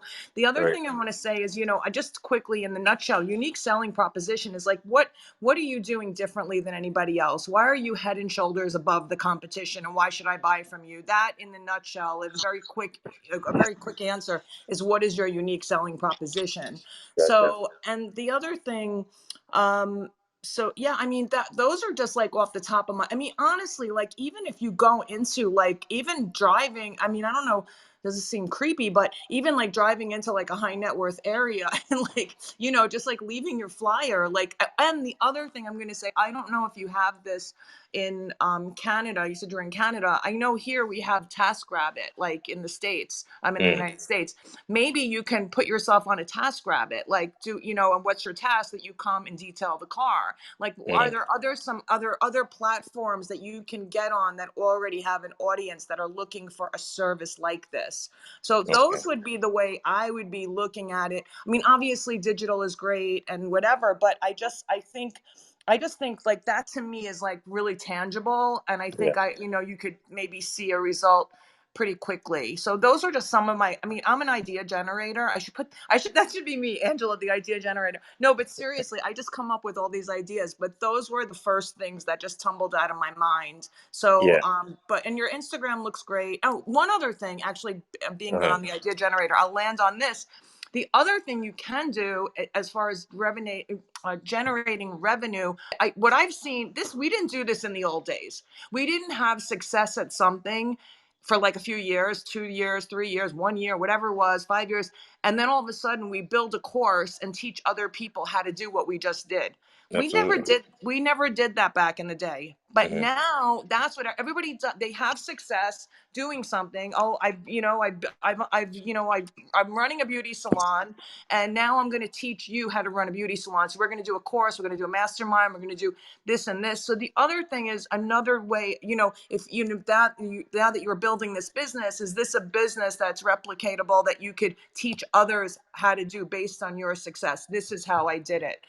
I went and put flyers in the parking lot. No, I'm just making it up. You know what I'm saying? So that's another way to generate revenue. Is teach people how to do the business that you. Well, and the other thing is, I don't know. I mean, you said detail cars, so you're not like painting on them or anything. You're just basically like making sure they're like look in perfect shape, right?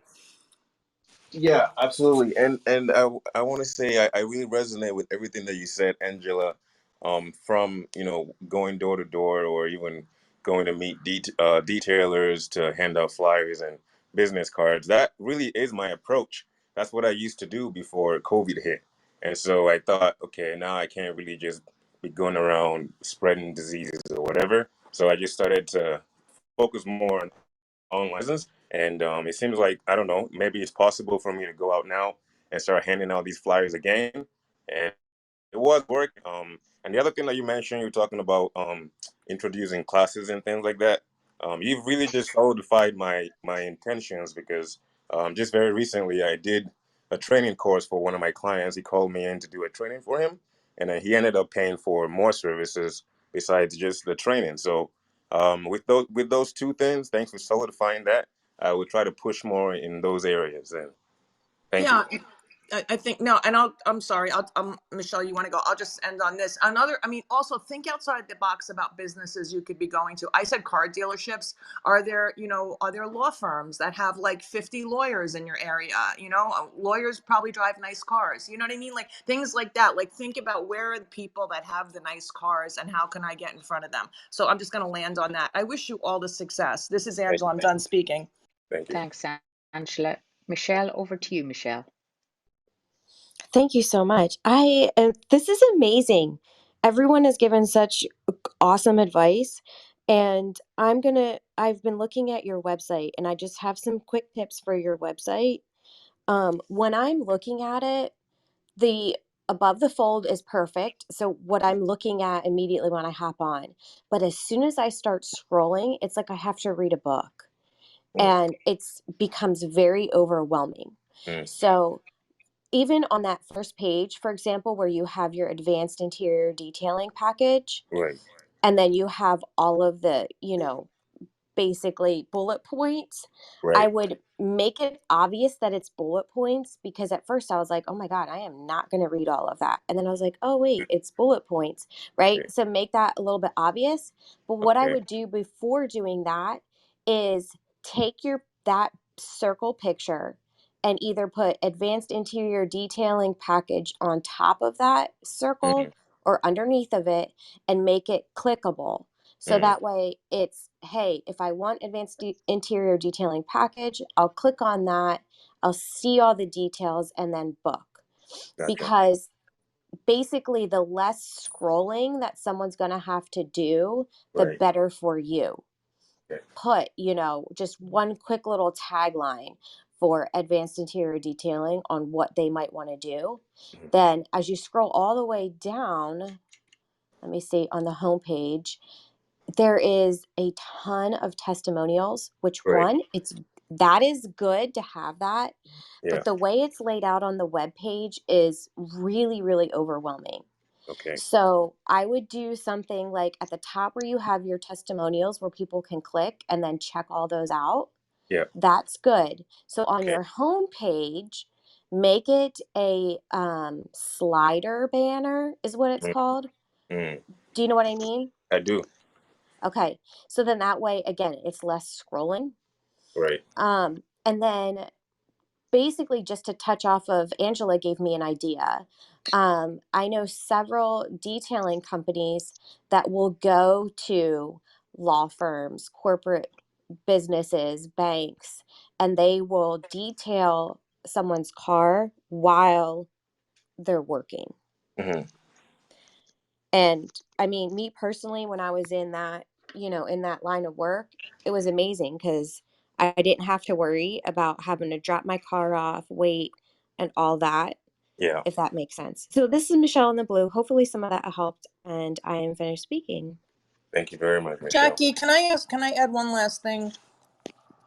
Sure, but we need to move on. Sure, But sure. thanks, Yeah, Angela. no, it's just the beauty of Clubhouse. We're masterminding here. Like, we're all like learning from one another and everybody's sparking ideas in each other. This is a mastermind. That's the essence. Anyway, no, what I was going to say to you is there a way that you could do a recurring model, like that you get them to sign up for, detailing every month? And the other thing possibly is, can you get them to sign up for detailing on a recurring, so it's a recurring revenue model?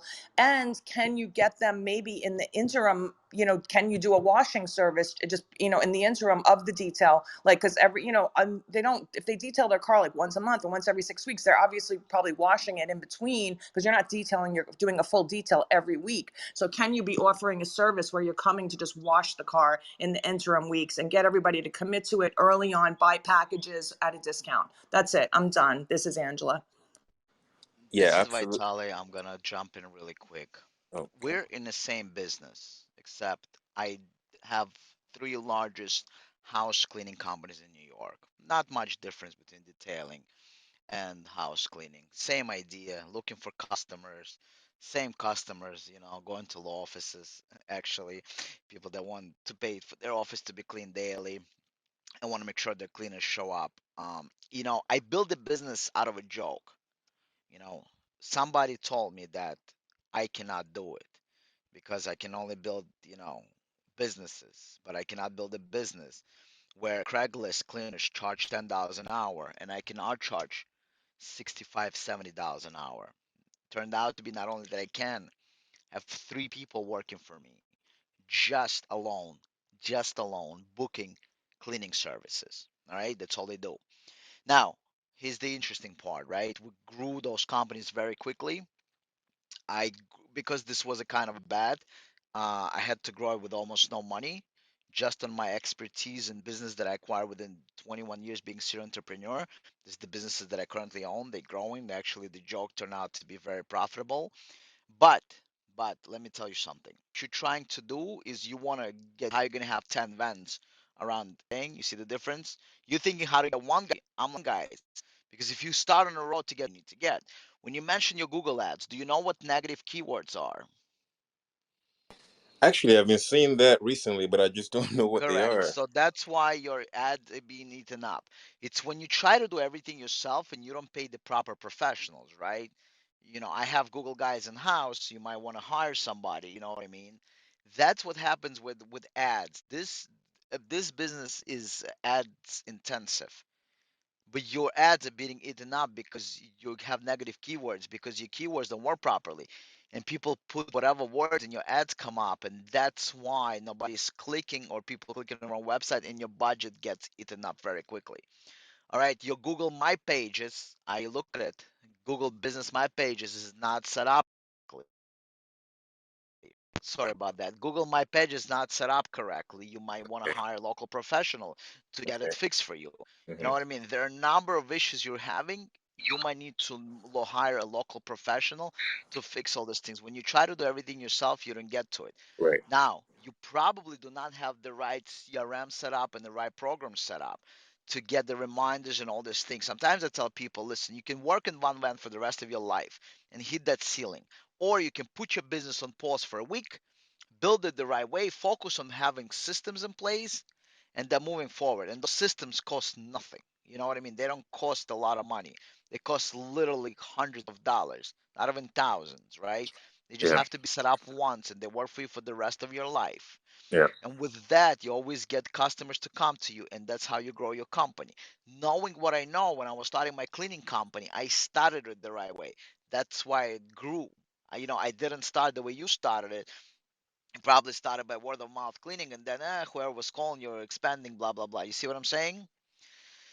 Look, if you want, I do those 10-minute consultations, not take up time. I'll tell you what I've done in my business. You know what I Okay. mean? If you slide into my DMs, I tell you what I've done, but you need to sometimes, it's better to put your business on pause and rebuild it or work nights and find the right people and build all the systems in place Mm, versus the way you're doing it. You're mm. just always looking either for new customers, you lose opportunities with existing customers, your Google ads not running, your Google My Page is not running properly. There's a lot of things you're missing, a lot of things not done the right way. You're just missing money where on things you already have set up on your current customers. Using your current clientele, you can expand. You know how many of our customers send us business because we tell them if this is your referral code on our website. If your 10 friends sign up with us and have it do at least one clean, you get, we give free deep clean. You know what I mean? You know how Yeah. many people do that because a lot of our customers, they're like, all right, let me take a minute, put it on, I tell them, like, you don't have to put it in your Facebook page and tell them. People just throw it on the Facebook page, but we have things set up in place. We have things down for that. We set up an affiliate program, which costs us $29.99 a month.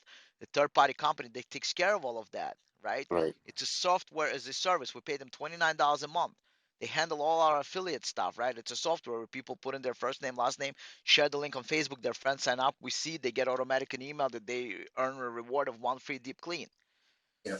This is all need to be done. But if you don't do it, you will always think how to get this one person more work versus how to build 10 vans. If you want Yeah. to talk to me, DM me. I'm done speaking because we got to move on from this question. Okay, thank you very much. I just want to say one last thing. I appreciate everyone who spoke today, and the major reason why I'm here today because I believe it's a bunch of experienced people in here. I got money to pay for services. It's just a lot of people, a lot of local businesses offering SEO services here and there, sending me emails. I'm a results guy, and I just don't want to put money in the wrong hands. And so I'll speak to one or two of you guys afterwards, and hopefully I can narrow this down to the right approach and get this going. Thank you guys. You need systems, not just SEO. Systems. Thank you for listening. Okay, thank you. Can I So, speak? Genius, you have indeed got a mastermind. So, thank you to all the panel who contributed. And I'm just going to tuck you back down into the audience, Genius. Okay, thank you. Thank you. Okay, so for those in the audience, just a reminder that I cannot bring you up on stage if you do not have something written in your profile.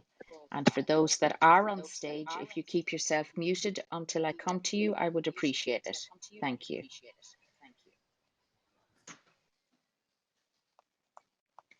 Okay, so Gwen, do you have a question for the panel? Good morning. I do have a question for the panel. I'm Gwen. I do financial services. I'm in Alabama, but I am trying to launch a couple of online services, and one of them is the matchmaking business. And I would love to have any assistance in any way. I have a strong passion for this.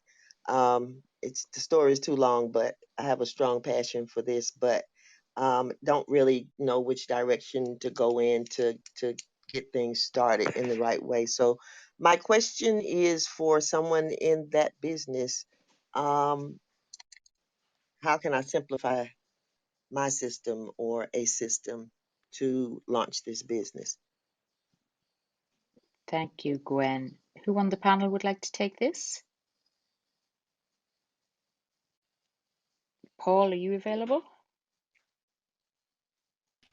Yeah, I'm here. Um, okay, let's have a go. I'm going to need to do a little reiterate because I was multitasking. As you know, us men can't do that, so I've only got half of the picture in my mind. So please forgive me. It sounds like, am I right that you're starting a effectively what a dating type service, or am I way off track? You're right on point. Excellent.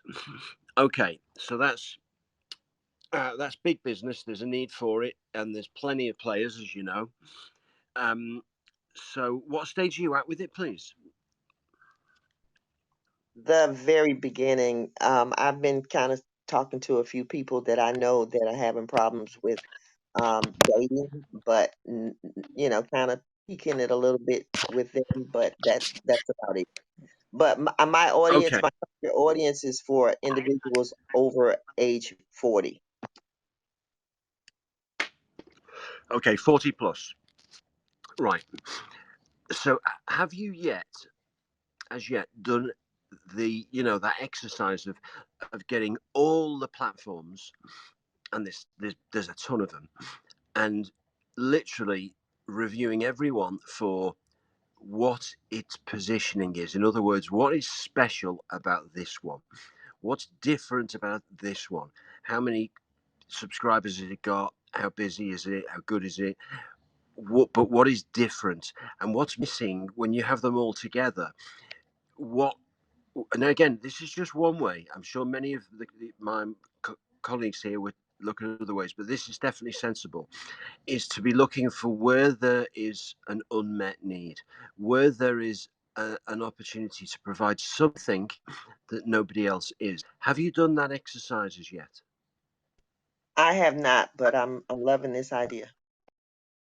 Yeah. So, and it's, by the way, it's not a big long, days and days. It's literally, just do a Google search, mobile dating sites, and you'll get, we all know that there's, well, I don't know what we all know. I know there's three or four names, and after that, I'm struggling. But there's probably 20 or 30 big players, and you will be able to spot and list out. Okay, what is each one's speciality? What is each one appealing to? And then what's missing? Now, the other thing I'd advise to go with it is go on YouTube and just search for Tony Robbins TED Talk 6 Human Needs. Now, the reason I'm suggesting this is that Tony Robbins popularized the 6 Human Needs, and it's now pretty much been accepted as actual biological and scientific and psychological fact, as an extension of the Maslow's hierarchy of needs. These 6 human needs are the psychological needs of the personality, and one of them is love and connection. So, of course, dating sites meets the love and connection need. And just learn a bit about those 6 human needs, learn a little bit about the love and connection needs so that you're informed, because then you'll be able to do your market assessments with more knowledge about what people want in a date and what's missing, what's not being catered for. Speak to some of your girlfriends, get ways of speaking to some men, and ask people what's missing for you, and do loads of research and digging until you find that little golden nugget that's missing. When this answer keeps coming up again and again, or when you spot it, verify it. And once it's been verified, and it's, you just know that that's what's missing, then you start on, right, I need to build a product around this brand, around this. So that is my suggestion for your first starting point. Then you've got something truly unique. Otherwise, it's just another dating site. Do you think this makes sense to do? And Absolutely. It absolutely it does, makes sense. as I say, I'm it doesn't need to I'm be forever. Doesn't need to be for weeks. It's just like, do it maybe a week for everything and all the research, and then you're into stage 2 once you've found that uniqueness. Yeah. Thank you. Pleasure. Hope it helps. Thank you very much. Thank you, Jackie. That was great, Paul. Thank you so much. Is there anyone else on the panel that would like to contribute? But I think, Paul, you did such an amazing job. I don't think that there is. So, Gwen, do you feel served by the panel? Yes, ma'am, I have. Thank you so much. And thank you for coming up and asking your questions, Gwen. Is there somebody unmuted?